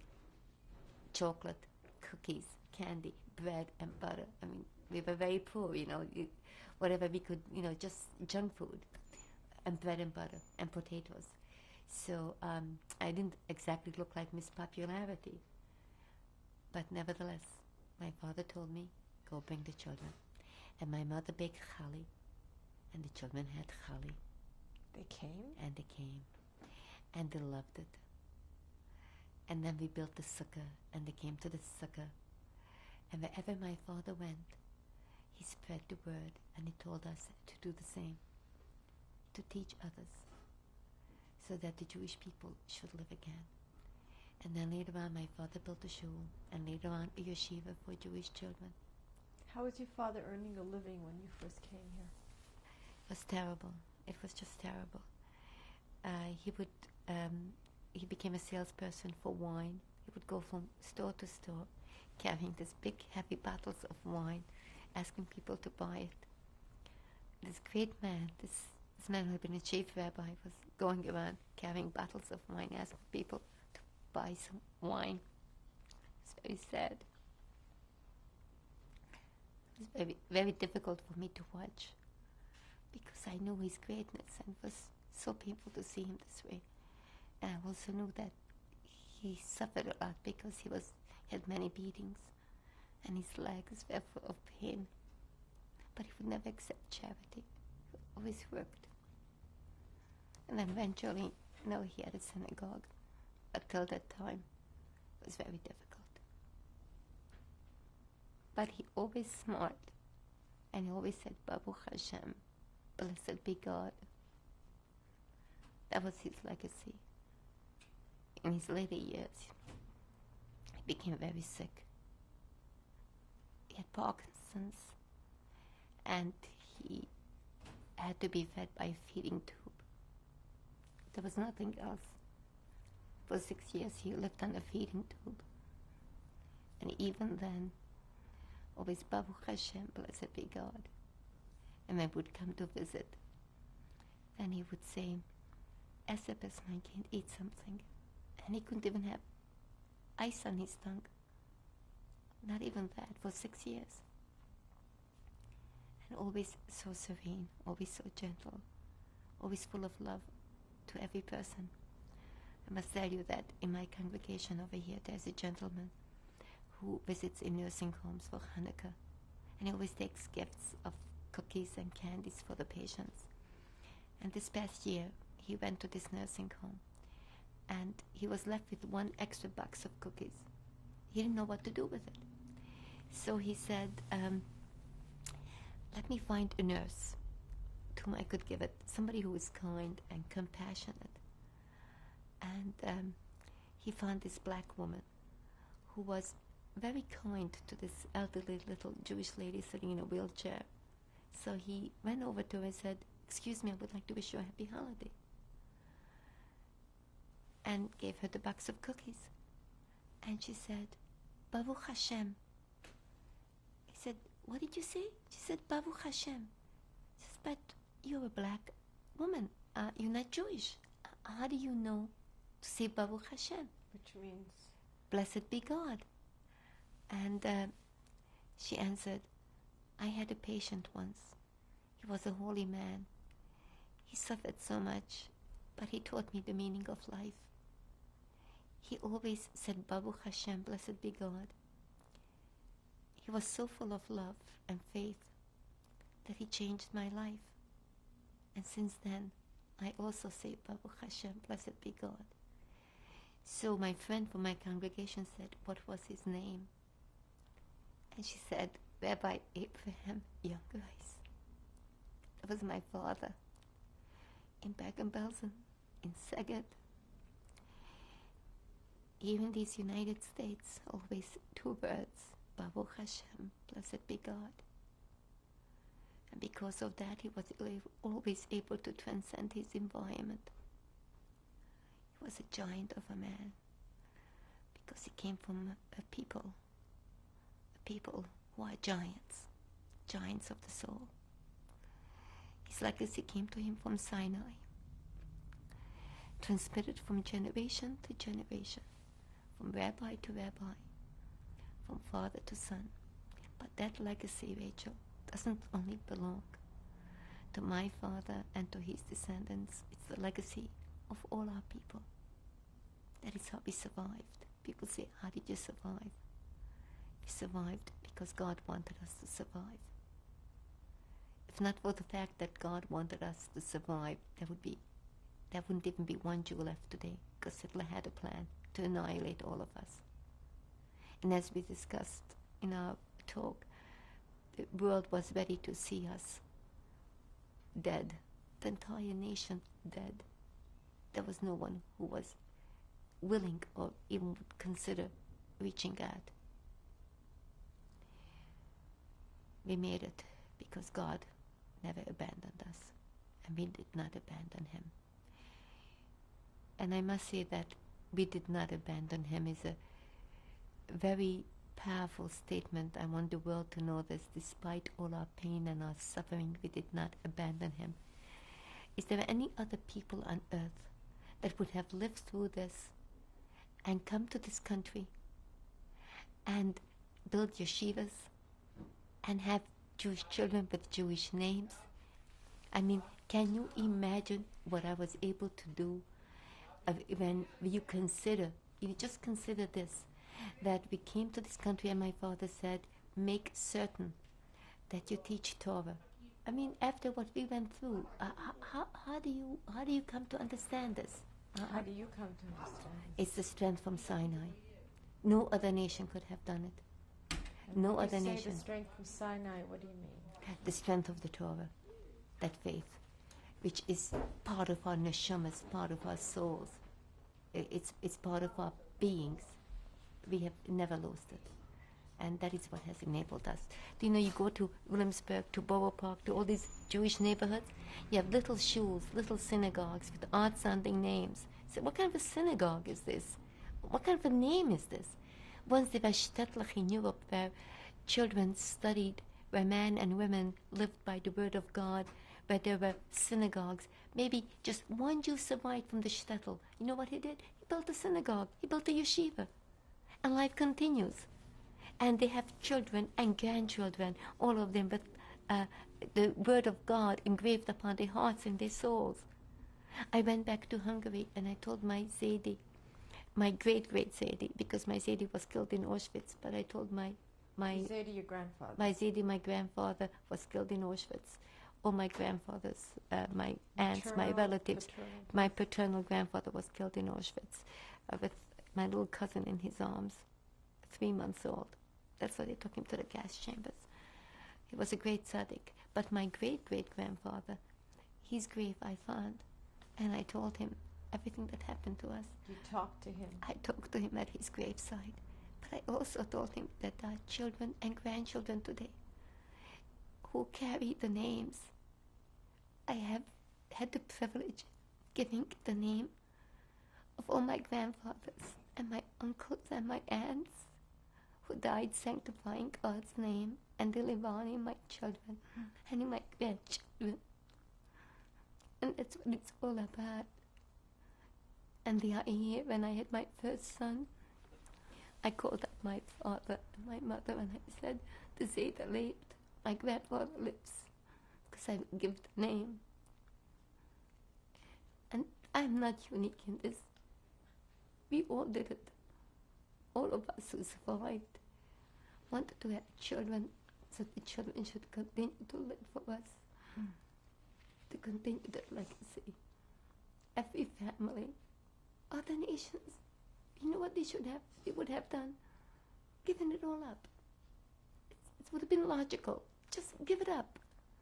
Change your name, change your religion. Who needs this? Well, we do have that in America, don't we? Yes. And that, I think, Abel Frankenheim's is a posthumous victory Right. for Hitler. That is the victory of Hitler. And that is why I started a movement called Hineni. And what is that? Hineni means here I am. Abraham, Isaac, and Jacob, all the great prophets of Israel, always said Hineni to the call of God, to the call of the people. We started a movement in these United States, which today is an international movement. We have chapters in Israel as well, called Hineni, to reach out to all our people. Right. And we have a heritage center in Manhattan. And we bring people from every part of the world, and we reconnect them with God, with our faith. Because that is why we are here. Are you looking to turn these people into observant Jews, or are you looking just for them to reattach to their roots and their soul? What's the Rachel, point? a Jew is always observant. just sometimes he doesn't know how to communicate that observance. But every Yiddish neshama, every Jewish soul has a pintalayid, a spark of God, a connection to Sinai. Every Jew wants to be observant. It's just that somehow, somewhere, someplace he got lost. So when we bring our people back, we open the book for them. And once the book is opened and they start studying and they understand what it means to be a Jew, they do it on their own. Each Jew finds his way back to his spiritual roots, back to his true essence. And it's happening. And we have, thank God, thousands upon thousands of people who have come back At Hineni. at Hineni. Thank you very much, Reverend Young Rice. It is incredible. What gave your family the privilege to be taken out of Bergen-Belsen when very few others were? Well, Forgot. Are you rewinding? Okay. Tape number 4, January 9th, 1995. The interview is with Reverend Esther Jungreis, Woodmere, New York, USA. So I don't have to repeat the question. It's I wanted to really just know about why you got saved out of Bergen-Belsen and the rest of the Jews stayed there. I think we mentioned in passing that the Hungarian Jewish community was up for sale because by the time Hungary was taken, the Germans understood that they were losing the war. And the tragedy was that despite the fact that Eichmann was ready to make a deal with the Hungarian Jewish community, and Joel Brandt was commissioned by Dr. Kastner, who was the president of the Hungarian Jewish community, to contact the Allies, which he did. The answer that came back to Hungary was that not the Americans and not the British, nor any other country in this world, any other government in this world was willing to buy the Jews. Through some negotiations, they were able to find the money to buy 1,800 Jews. That was the sum total of Jews who were willing, that is to say, who were on sale because there were no... That's all the money they had. That's all the money that was available for 1,800 Jews. Through a miracle of the Almighty God, our family was included in that 1,800. And I must say that Dr. Kastner, who made those decisions, he had a list who made those decisions, chose many rabbinical dynasties to be saved. And so many rabbinical dynasties were saved from Hungary. Was he himself of a rabbinical dynasty? No. I must say also that this was a miracle because he himself was a very secular Jew. Assimilated. Totally assimilated. And, you know, the Hungarian Jewish community was so assimilated that they were intellectually assimilated as well. It wasn't just, you know, that, for example, in the United States, if somebody is assimilated, they are secular, but it's not an ideology. But in Hungary, assimilation was an ideology. It was a raison d'etre. It was a cause. It was something to believe in. They believe in assimilation for its own sake. In the United States, people assimilate because they just assimilate, and it's by default. But in Hungary, it wasn't by default. It was with intent, with purpose, with philosophy and with conviction. We wanted to renounce their Judaism. And that is why it's incredible that a man like Dr. Kastner, who was so totally assimilated, would have wanted to save the rabbinical dynasties of Hungary. And I guess that one of the reasons may have been because in his inner heart, in his soul, he must have felt that the Jewish people have to continue and the teachers must continue to teach the people. And these were the leaders. These were the leaders, not the secular leaders, but the Torah leaders. And he must have felt in his neshama, or maybe a divine hand guided him, that the Torah leaders must reach out to the nation, because the nation can only survive through Torah. We are not just a religion. We are not just a people. We are the nation of the Almighty God, and without that we cease to exist. A Jew without Torah ceases to exist. There's nothing to transmit to future generations. So the trial that was held in Israel that you know about, Yes. Malkiel Grunwald Right. versus Right. Kastner, Right. and Kastner eventually was assassinated. Right. Well, there was a lot of anger and bitterness, which is understandable, you know, on the part of different people.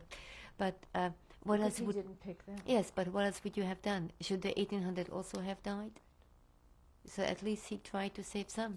If he would have had money for more, he would have saved more. The Germans were willing to sell 600,000. They had 600,000 Jews in Hungary. The Germans were ready to sell them all. But America was not willing to buy them. Who else was on that transport that you could The remember? Satmar Rebbe was there. That's Rabbi Teitelbaum? Yes. The Klosenberger Rebbe was there. And the Debreceni Rebbe was there. These are all Hungarian. Very, diaspora. very prominent Hungarian rabbis. And then there were people from his town, his hometown, I assume. This I don't know. I mean, I would imagine, but I really don't know. Okay, going ahead quickly, you came to the United States in '47, and you're living in this basement apartment in East Flatbush, and then you must have started school again. Yes. Okay, could you tell us about that? Well, I went to Beis Yaakov, that's a yeshiva, and in 1 year I went from the first grade to the 8th grade.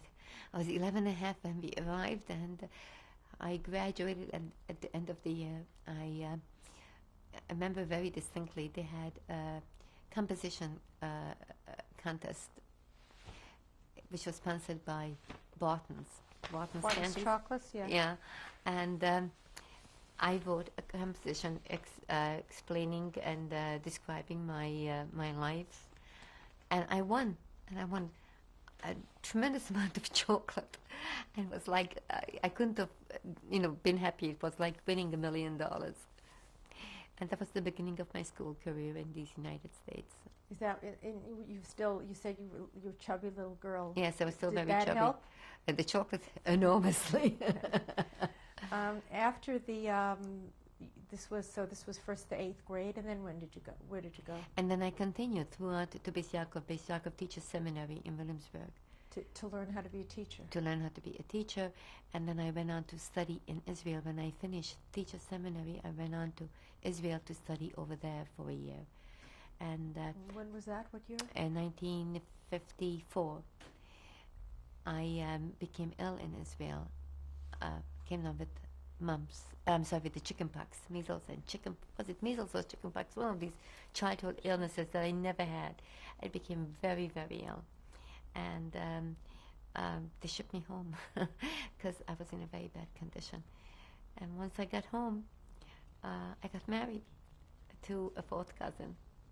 And you And already became told us your husband's name. Right, Rabbi Meshulam Youngreis, yes. And your husband has a temple.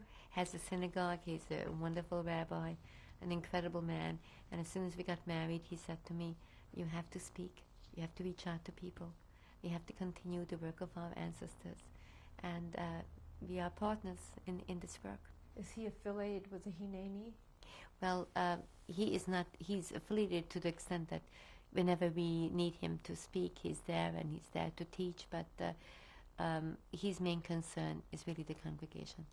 Now, I understand you have a TV show. Yes, Can you tell us about that? Yes, that's also part of our outreach work. I always dreamt of reaching out to as many people as possible, and here we have all this marvelous technology available to us, and instead of utilizing it for positive and for productive purposes, we feed our people violence and sex and all kinds of sickness over the screen. So instead of that, I felt it would be wonderful to teach the Torah on TV.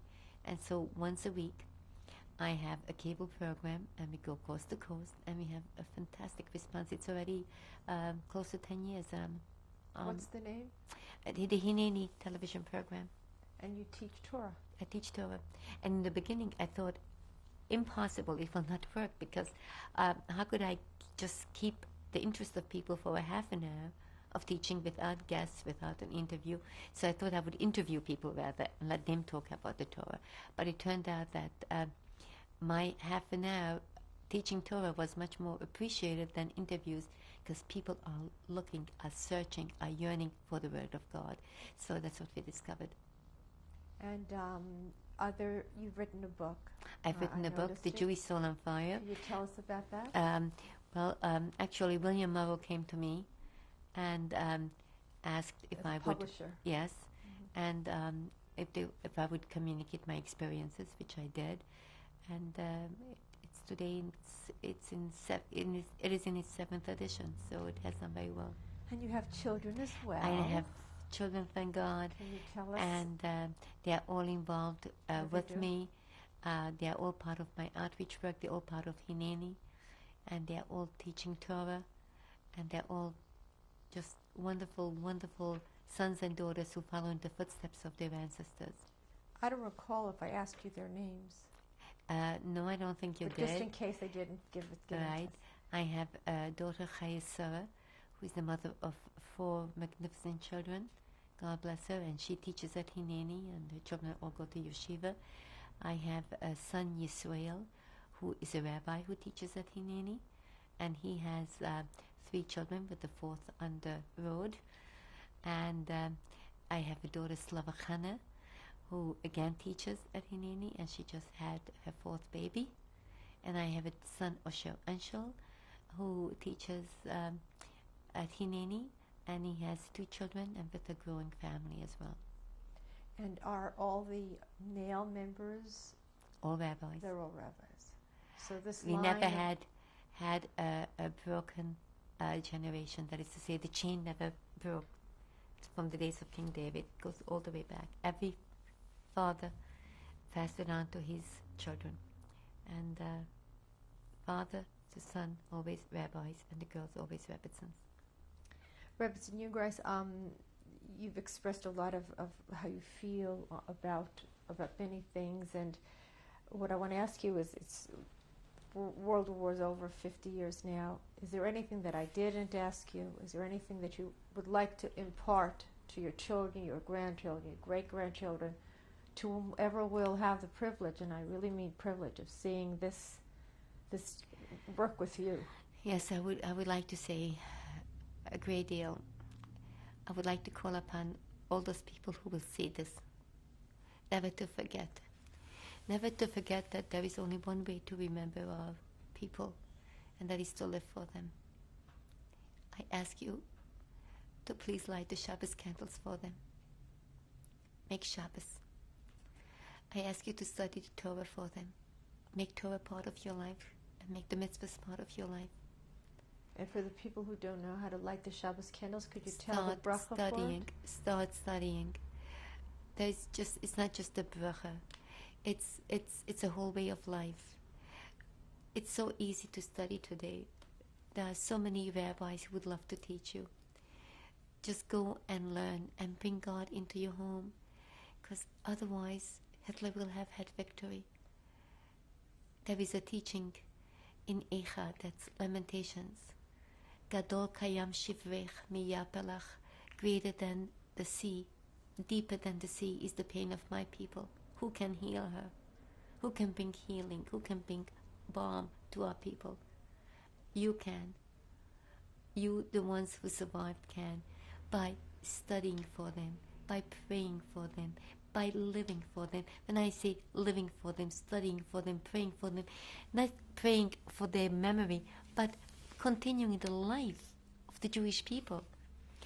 Bring God into your home. Make Shabbos part of your life. Make Torah study part of your life. So it should be natural for your children. It should be part of their heritage. Otherwise, in vain do we make these memorials for Holocaust. It's just another monument. We do not need monuments. We need living Jews who will continue the heritage. We are not a nation that survives through bricks and stones, or even through films. This message is the only thing that counts, that we should live for them, that Am Yisrael should continue to live, to thrive till Mashiach will come, till the Messiah comes. Thank you very, very much. It was a great honor and a privilege, truly, to be in your home and to hear you speak. I thank you, Rachel, and Hashem should be with you. It was a pleasure to have met you, and I thank you so much. Thank you very much.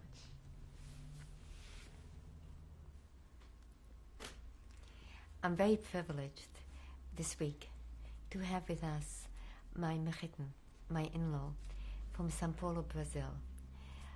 We have a very beautiful gift that we share. The Almighty God blessed us with a wonderful new grandson who has been given the name of my Mechitten's brother, Eliyakim Getzel, who died al Kiddush Hashem, sanctifying God's name during the years of the Holocaust. My Mechitten, Mr. Yosef Wolf, is a most unusual man.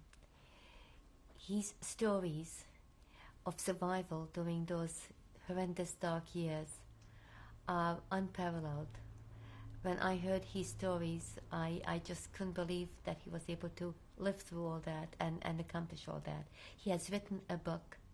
In fact, if I may show the book, it is right here. It is in Hebrew. It is, the English translation is being prepared right now about his experiences. And I feel that this interview would not be complete without Yosel Wolf sharing with us his thoughts.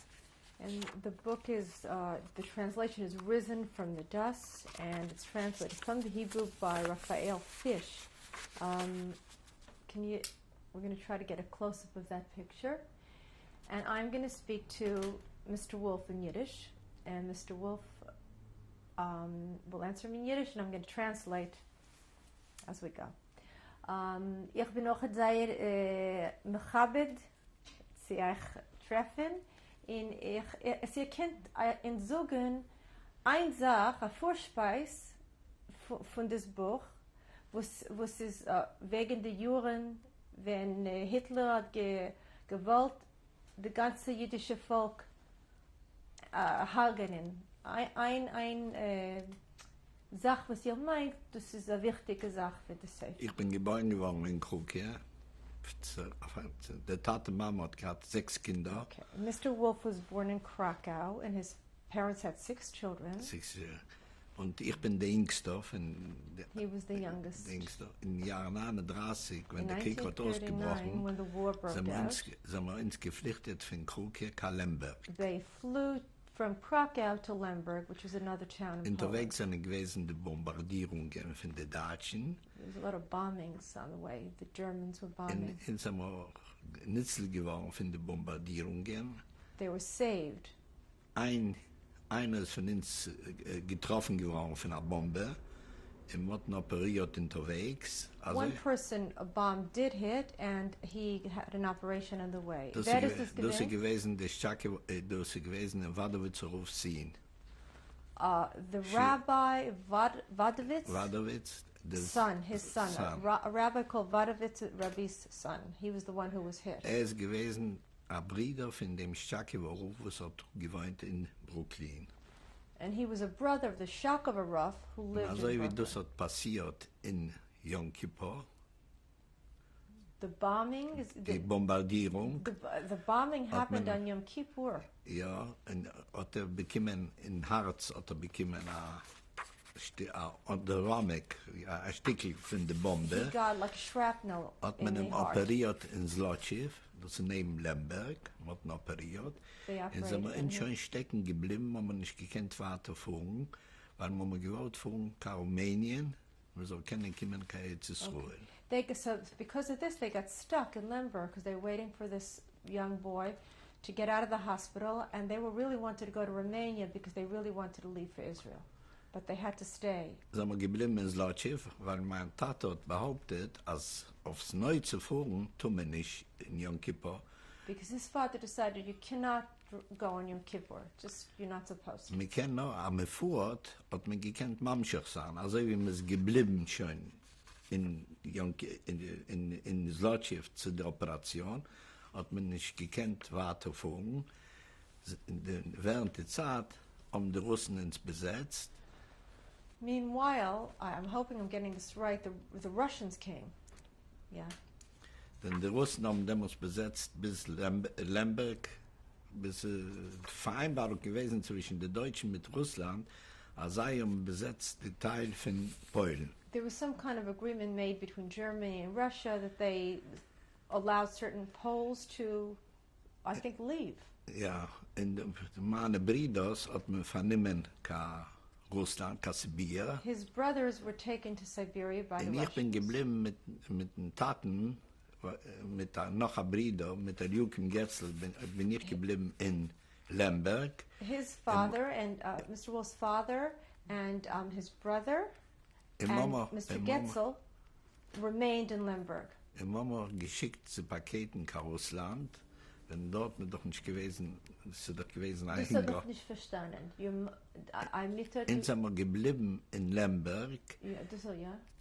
Und wenn wir es mit verdient, hat man geschickt Paketen nach Russland zu essen. Okay. Whatever they all stayed in Siberia. Lemberg, and whatever they earned, they sent to Siberia because that's where the rest of the family was. Und ein Bruder ist gestorben von Hunger, One brother died of hunger in einer Siberia. Epidemie, was haben nicht gehabt, was zu There essen. literally was nothing to eat.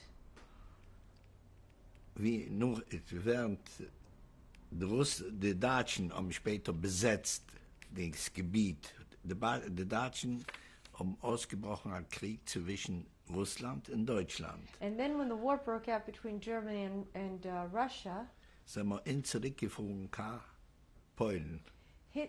they all went back to Poland. Ich mit den Taten, mit den Brüdern Father, the brother, in der Schakowo. and the Shakovarov, Sind wir zurückgeflogen und wir sind umgekommen nach Bochnia. they came to Buchnia, Bochnia, das ist neben Krokie. which is near Krakow. Ja, und dort haben sich gemisst registrieren. Everybody had to register there Beim Judenrat. at the Jewish Also Council. ich habe gehabt zwei Schwestern, die haben gehabt Protektion. Two of the sisters had special Hat man protections. uns registriert, aber sind wir dort gewesen, schon für nur halb Krieg. Wenn nicht, They sei, falsely said that they've been there since the beginning of the war because these two sisters had some special protection from the Jewish councils. denn sonst hat man die Deutschen behauptet, dass die Menschen, die sind gekommen von Lemberg, als seine Spionen, hat sie direkt geschickt nach Auschwitz. The reason they did this because the Germans had decided that anybody that was coming from Lemberg must be a spy, and they were immediately sent to Auschwitz. So this is the reason they pulled this. Und ich habe gearbeitet bei HKP, das ist Heereskraftpark bei den Deutschen, bei den Autos. He worked in some kind of auto factory Und das ist gewesen with the Germans. eine besondere Stelle, wie man hat gearbeitet mit Karosserien. Karosserien heißt die Pack, Kerosene? ja, die Lastwagen. Lastwagen von den Deutschen. You were doing work for the Germans, but I'm missing that word. So somebody's going to have to translate. Revitson, do you understand that? Okay. Und also ich habe gearbeitet bei den Autos. Und mir eingefallen eine Idee, so machen einen doppelten Beutel. Well, because he was working with these automobiles, he suddenly realized that he had a great idea. He's going to make a hiding place under the car. Ja, in Lastwagen hat man gemacht, einen doppelten Beutel, mit Lech, um man so können atmen. They made holes in it so you could at least breathe. Und also haben wir sich gerettet, wir haben sich gerettet bis Slowakei. And this is how they were able to go up to Slovakia. Slowakei. Wir sind gefahren mit dem Auto sind wir gekommen bis zu der Slowakei, bis zu der Grenze, bis They zu den came Tatras. up to the zu den Tatras. Right. Und Okay. dort sind wir Up to the border. ausgestiegen und wir sind gegangen zu Fuß über die Gebirge. And they got out at the border and they started to Und walk. sind wir auch gekommen bis Keismark. They got to Keismark, which was your territory. Right, Hungary. Okay, Hungary. Slowakei. Okay, Slovakia, Hungary. Und von Keismark sind wir gefahren nach Prešov und von Prešov nach Budapest. Okay, from Keismark they went to Prešov, Prešov is what, Pressburg? Right. And No, then And to Budapest. and then to Budapest. Budapest. So I'm beginning to see the connection here. Und also wie in ich stamme von einer reichen Familie. His family No, was a Mama very schon rich nicht gehabt, family, Mama schon nicht gehabt, kein Geld. but there was no Fun- money left. Haben wir gehabt, haben wir vereinbart mit dem Bobbe Verhof, mit der Familie von Bobbe Verhof, aber jeden Auto, was ich hab empfinden, dem Auto mit meiner Schwester, So weil jeden Auto sein mitnehmen von uns für zwei Menschen. So wait a second. Okay. So the Baba Rebbe, there was a great Hasidic rabbi, his name Baba Rebbe, and there was some kind of deal that Mr. Wolf made that that every auto that came, Jeder Auto, was hat kein, some people would be Abend zuvor von uns, von meiner Familie, zwei Menschen beginnen. okay. 2 people from Mr. Wolf's family will have to be in this auto for free because they had no money left, although they started out as rich people. Denn in Slowakei ist schon gewesen nach der Aussiedlung, gell? That one I lost. In Slowakei In ist schon damals Slovakia. gewesen nach der Aussiedlung. What is That, it? the Jews were already Aussiedlung, taken was out. man geschickt nach Auschwitz. Oh, okay. The Jews were The already Jews have were been already deported. from there. Also, als man gekannt dort mit der Gendarmerie, mit der Polizei, mit der slowakischen Polizei, gewesen eine Vereinbarung, als sei man durchgelost, so von So they Ungarn. already were, because the Slovakian police already had no Jews there, they were allowing a little more freedom, so they let them keep going. Bis wir gekommen in Slowakei, ist gewesen Aussiedlungen in Bosnien und in Kroatien. They had the exploitations of Jews from Okay. Krakow. and Okay, I from- don't know that yeah. word. Okay. Okay. Es ist gewesen Aussiedlungen. Ja. Und in so auf dem System geraten wird, auch in Bobbewurf mit der Familie, mit dem Koischützerhof Sien, auch gewesen dabei. Also bei jedem Transport ist mitgefahren, ich bin gewesen der Erste. There were a lot of transport, and with each one, he was the first one. Mr. Wolf was the first one. With each Zwischen, one, sie gewesen, other sie people. gewesen zwischen die 7 Menschen, weil man noch gekannt 7 Menschen. Ich gewesen in Bobbewurfs Bruder Haskell David. All right, look, there's only 7 people who were able to go. So now we're going to hear the names of the 7 people that were allowed to go. Ist Were gewesen allowed to leave. Haskell David, Haskell who was, David und die Frau mit einem Kind. and his wife, and a En child, Stakewolf, de vrouw van Stakewolf. and the Chakava Roof, En and his wife, en haar zin van Kowischitzow. and a son of a Kowacherov. These are all Polish rabbis and Polish names, so I'm probably pronouncing them En incorrectly. Ioch. And who else? En And also you. En Ioch. Okay. Dat is gewesen de eerste transport. That was the first De transport auto with this is, special car. de auto is teruggevoerd. En had kunnen een tweede transport, And een the dritten car, this transport. car with the hidden, sort of like hidden Teruggevoerd naar chamber, Bosnië. went back to Bochnia and kept bringing people. De auto is gevoerd met die Pekida. Had gevierd Holzkeulen. Holzkeulen is leicht. Oben is gewesen Kohl? Keulen. Right, Keulen was okay. met gebiegelte Eisen. Coal, yes. Kohl. Coal, okay. The auto The had auto- coal in it, so it En was not heavy. into de Keulen. And under the coal, Into de Keulen. Dat is gewesen. De auto gewesen ein Kasten yeah. auf den zweiten. Right. Into de Keulen sind wir uns Under the gelegen. coal, this is where these people were all They're hiding. hiding, yeah. En also is er gevonden a pur Muel. And this is the way a En moet few gebrengt transport. de ganze Mischbuche van Bobbewolf. And this is how he rescued the entire family of the rabbi, the Baba Varuf. En met in een monat zich de auto bedraaid, had men genomen die mensen met ausgeschossen. And one time, there was an accident, and the car turned over, and they found the people, and they were all shot immediately. En zijn we geweest in Martins van Prešov, van Slowakei, had men ons bevorderd, dort gewesen een comité, was had geraten werd, die mensen, en Martins beschickt naar Budapest. Okay, in Pressburg, there was a certain Jewish community or committee that was helping people, and sent Mr. Wolf and his group to Budapest. Te Budapest. Wie de Duitsers zijn aangekomen naar Budapest, When the Germans marched into Budapest, March 19th, 1944, hat man uns alle gesichert. Sind wir uns zurückgelaufen. Ich bin zurückgelaufen nach Slowakei. Mr. Wolf, when the Germans came in, immediately ran back to Ich Slovakia. bin angekommen nach Nitra. And he came to a Nitra. place called Nitra, Und dort bin ich gewesen eine and Yeshiva. there was a yeshiva there called the Nitra Yeshiva. Eine Nitra Yeshiva. Und ich Yes. habe dort gelernt. And that's where he studied Und ich habe Torah. gebringt Tate Mama auch nach Nitra. And and he I- also brought his and- parents to Nitra, Und meine which is, Schwester ist auch gewesen in Nitra. and his sister was Wie in die Nitra. Deutschen sind reingekommen nach Nitra. And then, of course, then the Germans Besetzt came to Nitra. Slowakei noch einmal. They retook Slovakia, the Germans. Ins haben wir gewesen dort in Nitra in die Yeshiva. im Vatikan hat es geheißen, da das gewesen neutral, hat man gewesen Weißmandel, Rabbiner Weißmandel, Dov, right. und There was a gewerdet man Fleisch, there at night Fleische, yeshiva called Fleischmann. Weissmandel, and there was another man called a woman, Ja, Gisi. Gysi Fleisch. Fleischmann. Yeah. In die Deutschen haben besetzt noch einmal Slowakei, immer hat Neitri gemacht.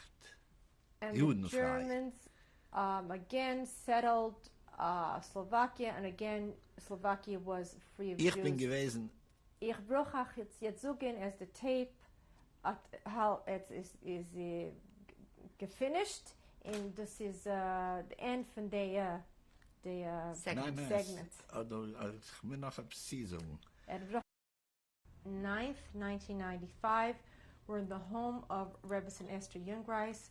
We are interviewing her and her in-law, Mr. Joseph Wolf, who is here from Sao Paulo, Brazil, who's going to continue a few more minutes of a incredible story that we hope will go on. Also die Deutschen haben besetzt noch einmal Slowakei. The Germans again occupied Slovakia. Slowakei. Meine Schwester hat gelebt auf arische Schriften. And Mr. Wolf's sister had Aryan papers, Bin ich hingelaufen zu ihr in der Wohnung. so he ran to his sister's apartment. Ich habe mich bei ihr versteckt in dem Bett. And what he decided to do is he's going to hide under her bed. Ich bin dort gelegen ein paar Wochen. And literally stayed there for a few weeks Und sie under a gekommen bed. eine Anzeige, am Messire gekommen auf meine Schwester. And somebody Es came gekommen who die was Gestapo. a tattletale.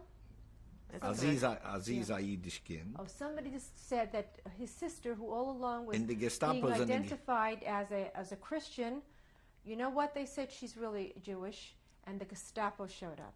Und die Gestapo sind gekommen, so mich herausgeschleppt von The dem Bett. Gestapo then found Mr. Wolf under the bed and Okay. pulled him out. Ich habe gehabt größe Nissim, weil ich habe gehabt dort ein Slabzedeckel, die Zitzes auf dem Rädel von den Matratzen. In seinem hast du nicht getroffen. Mr. Wolf said he had tzitzit Und near the a bed Machs- a and Machsov a in Yom Jewish Kippur. book for in Yom einem Machso Kippur. von Rosh Hashanah Yom But Kippur. for some reason the In seinem Nazis hast du didn't nicht find it. getroffen. Und ich habe getan, dass ich bin nicht Gaid. And he kept saying, Mr. Wolf kept saying, "Excuse me, but I'm not Jewish." Man hat mich angesetzt They auf die didn't believe Gestapo. him. They Und took him to the Gestapo's office. man hat mich geschickt nach Ilava. Das ist gewesen, also wie Auschwitz. They sent him to A a lager. place, Ilava, which he In said was like Slovakia. Auschwitz. It was a death camp, and it was in Slovakia. Und dort in Ilava hat man mich also geschlagen He said he was so beaten up there. mit nasse Strick, mit He said Knippen. that they would take wet rope with knots on it. In ein Gestapo gesessen auf den Fies. One und einer Gestapo person would sit und on his einer auf dem legs, Kopf. another on his head, and they would beat him with wet cords knotted up. hat mich so stark geschlagen, alles ist geschwollen geworden, und so verlaufen mit Blut. He said he was beaten so badly that everything swelled in his entire body and the blood was just flowing. Ich bin gewesen ganz schwarz. He Ich bin said his gewesen face got auch literally, his body was black, verblutet in Gut, and internally in die Miele. he was internally bleeding, By his genitals. He was and also. his genital area was totally Also als der black. Arzt von Gestapo gekommen, What is an arm? inmitten der doctor. Nacht, der Oh, Doktor, the doctor, the Gestapo doctor came. und hat mich geheißen auslassen, die Häusen. They told him, pull down your pants. Und sie Costello." gewesen, also geschwollen, also hat gesagt, ich bin nicht Gaid. Incredible. Okay. They said, I think this is the end of the story. They said, oh, one of the ways they used to figure out who was Jewish, because in Europe, certainly not in Eastern or Central Europe, were people circumcised. The way they would see if a person was Jewish was just by telling them to, let me see your circumcision. And by the time this Mr. Wolf was beaten up, his genital area was so swollen that when he took down his pants, when they told him to, it looked like he had never been circumcised. So they said, Und oh, also wie ich habe verstanden, was sei he's gerät not a Deutsch, Jew. ich hab behauptet, dass ich verstehe nicht, He pretended he didn't understand German, Und also wie ich hab ja but he verstanden, did. aber ich hab geschrien, ach, bin ich kein Jid. And he kept saying, listen, I keep telling you I'm not a Jew. Und ich bin gesessen in Ilave eingesperrt, in dem Lager, was sich dort nicht gewesen, judenfrei. Man hat schon alle Jiden weggeschickt. He Nur was sie still gewesen, in this Ilava camp, death camp, even though there were no nur Jews sie there gewesen anymore. Tschechen, welche so haben gemacht, einen Putsch gegen, Yeah. gegen die Slowakei. The only people that were really there were he, and was Mr. Wolf, whom they were not sure that he was Jewish, and Czech partisans who were trying to make some kind of revolution against the Nazi party. Und ich bin gewesen registriert dort als polnischer Offizier. And he became registered in this concentration camp, Ilava, as a Polish officer. Offizier. Ashainem Dank. Aber Thank you very jetzt much. geht, warte. The story will go on and on. Rabbi Jungreis, can Yes, you I conclude? would just like to thank my Mechitent for being with us here today. And I know that he has the most incredible stories to relate, and I'm certain that he will do so in the future on a separate film. But what is significant today is that we celebrate the birth of a new grandson who continues ein Wort noch. on the legacy of our family. Ein Wort noch. Meine Eltern hat mir von dort geschickt nach Auschwitz.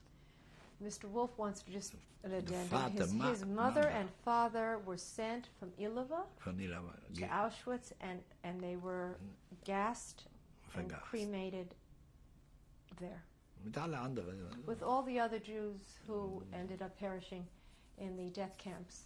And we, in Vilnius Zayah Hermer, in Be'ezrat Hashem, Yod Gain, in Machen Zweishu, Noach. Ich mache es für Wohltätigkeit. Ich mache es nicht für kein Business. Dus in alle sitzen du dezelfde plaats. Okay. תודה רבה. Hoi. תיזהר. Mr. White? That is a picture of myself and my brother Yankee in Szeged. When approximately? Oh, this must have been, let's see, I was born in 1936, so this must have been 1936. I was a little baby. At the end of 1936. I was born actually the first night of Seder, Pesach night. And my father would always tell the story how he opened the door for Elijah the prophet. And I was born because in those days, mothers did not go to hospitals, but children were born right at home. And I always made that great entrance, my father said. My father would say that. So with God's help, we should have Mazel and Nachas. That was me in Israel. I went to Israel after I finished Beis Yaakov.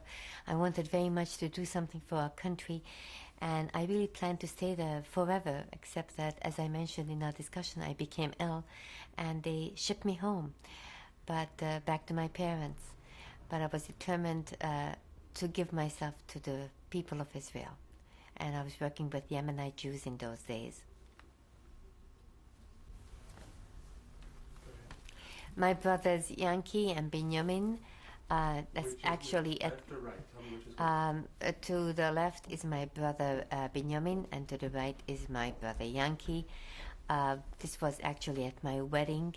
Today, both boys are rabbis, and they are at the yeshiva that my father established.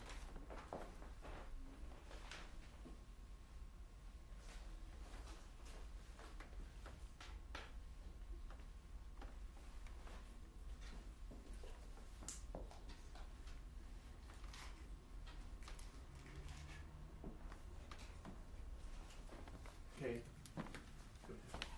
That's my mama. Mama is the only mama in the world who, at her age of 86, continues every single day to make lunch for 300 children in the yeshiva.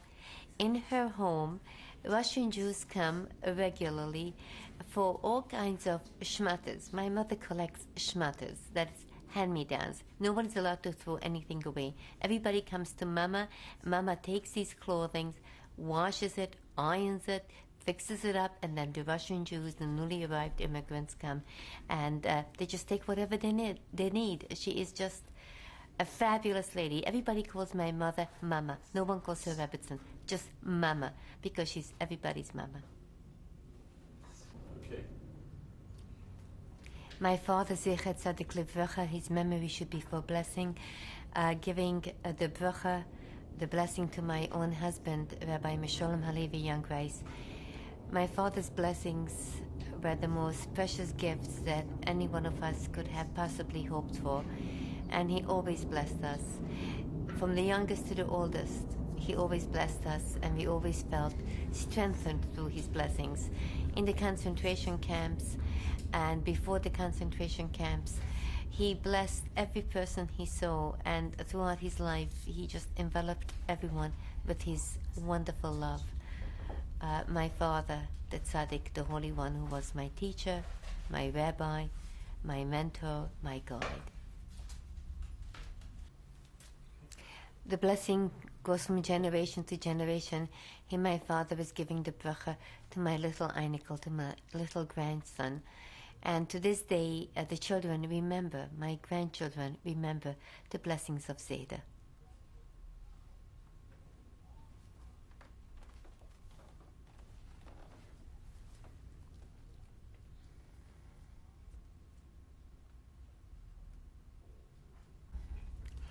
A celebration for the entire Jewish people, the dedication of the Torah. My father always danced and rejoiced with the Torah.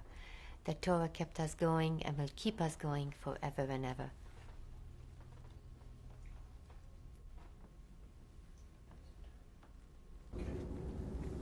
A few years ago, I had an invitation to return to Hungary to address the Jewish community there, and my husband and my son accompanied me, and we visited the gravesite of our holy ancestors. We came to Chenger, the place where my holy great-great-grandfather was buried. He was a Baal Moifes, which means a miracle worker. As a matter of fact, if I would have time to tell a little story about him, there was an anti-Semite in his town in Chenger who was just a miserable individual. His son became very sick, and the doctors could not cure him. He came to my grandfather, and my grandfather did cure him. He wanted to reward my Zedi, and my Zedi said, I do not need anything. I just ask that you tell your children and your children's children that they must always show appreciation and goodness and kindness to the Jewish people. Years later, when during the days of occupation,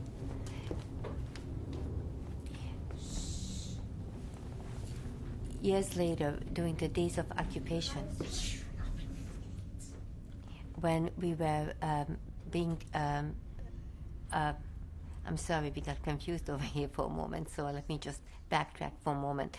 As I said, years later, when my father was traveling throughout Hungary trying to help people, it happened on one occasion that some gendarmes picked up my father, and they started to beat him up.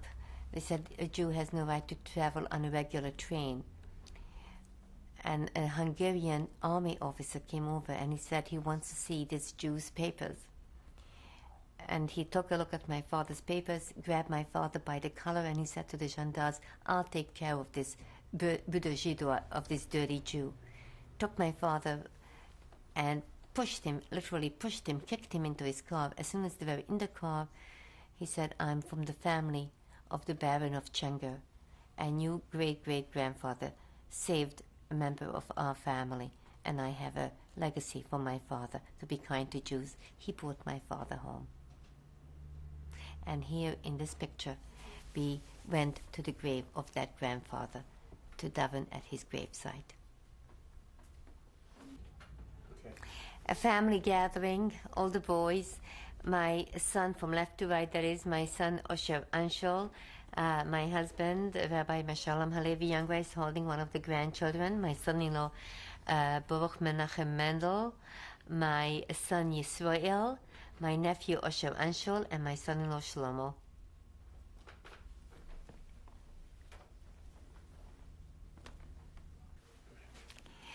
This is a family celebration, which is not just a biological family, but really the entire yeshiva community is included, because this is the celebration of the yeshiva that my father established. And whenever we get together for that yeshiva, we all celebrate.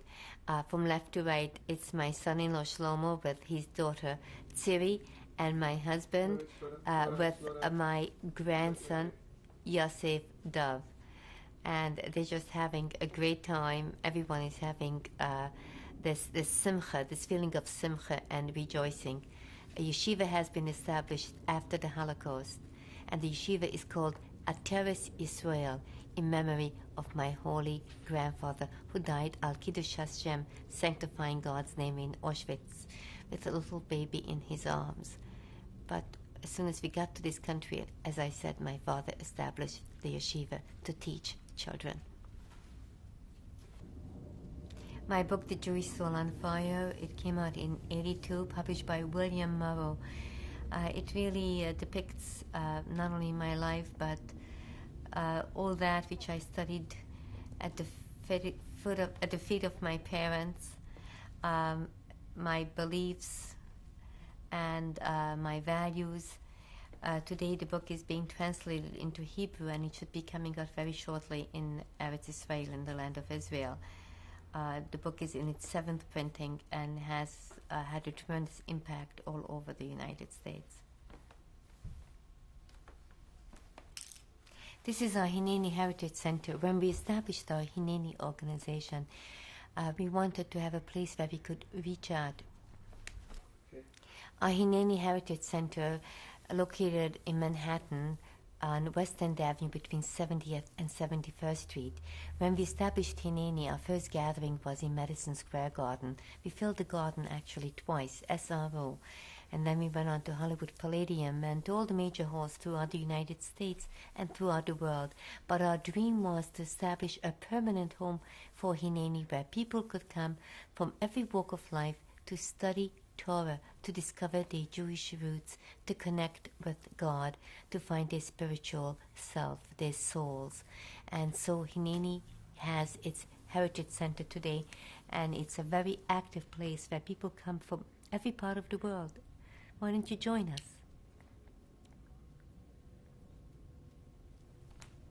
Okay. This is our family tree, going all the way back to David HaMelech, King David. Throughout the generations, all the boys in the family were rabbis. The girls married rabbis, became rebbitzins. Every grandfather wrote a sefer, wrote a book, and this chain was never broken. Our family comes actually from Rashi and from the Shlo HaKadosh, from Reb Yochanan HaSandler, as I said, going all the way back to David, King of Israel. Before the Holocaust, we had 85 rabbis in Hungary by the name of Young Rice. As I told you in our discussion, my husband and I come from the same rabbinical dynasty, and we trace our same Zeder, same grandfather, that is to say great-great-grandfather, the Menuchas Rosh of the Chengevet Tzaddik.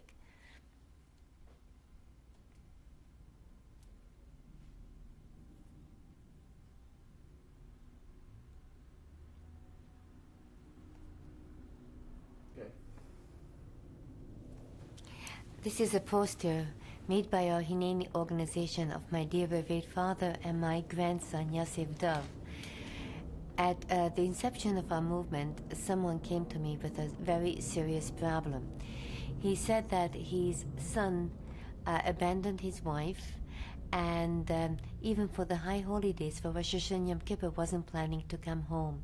Would I speak to his son so that he should at least come home for Yom Tov? Well, I told him that I really have no knowledge of his son. I have never met him, and it's really not quite comfortable to call up a total stranger. So what I did was I took this poster and I sent him the poster with wishes for a happy new year. He came home for Rosh Hashanah and Yom Kippur. Go for it. Do whatever you want. We're on. This is our family at a simcha, the kinderlich, the einiglich, the children, the grandchildren. Not all of them are on. I have a thing with this. I don't like to count grandchildren. There is something about it that we don't count children. They should be gesund und stark. They should be healthy and well, and they should be able to grow up to be a credit to Am Yisrael, to the Jewish people. They are all magnificent kinderlich. We have many more, Baruch Hashem, and many more still coming, hopefully. The family should grow, and we should be able to re-establish the glory of the mishpocha that once was. And as with Hashem, we should be zoche, we should merit to this great privilege.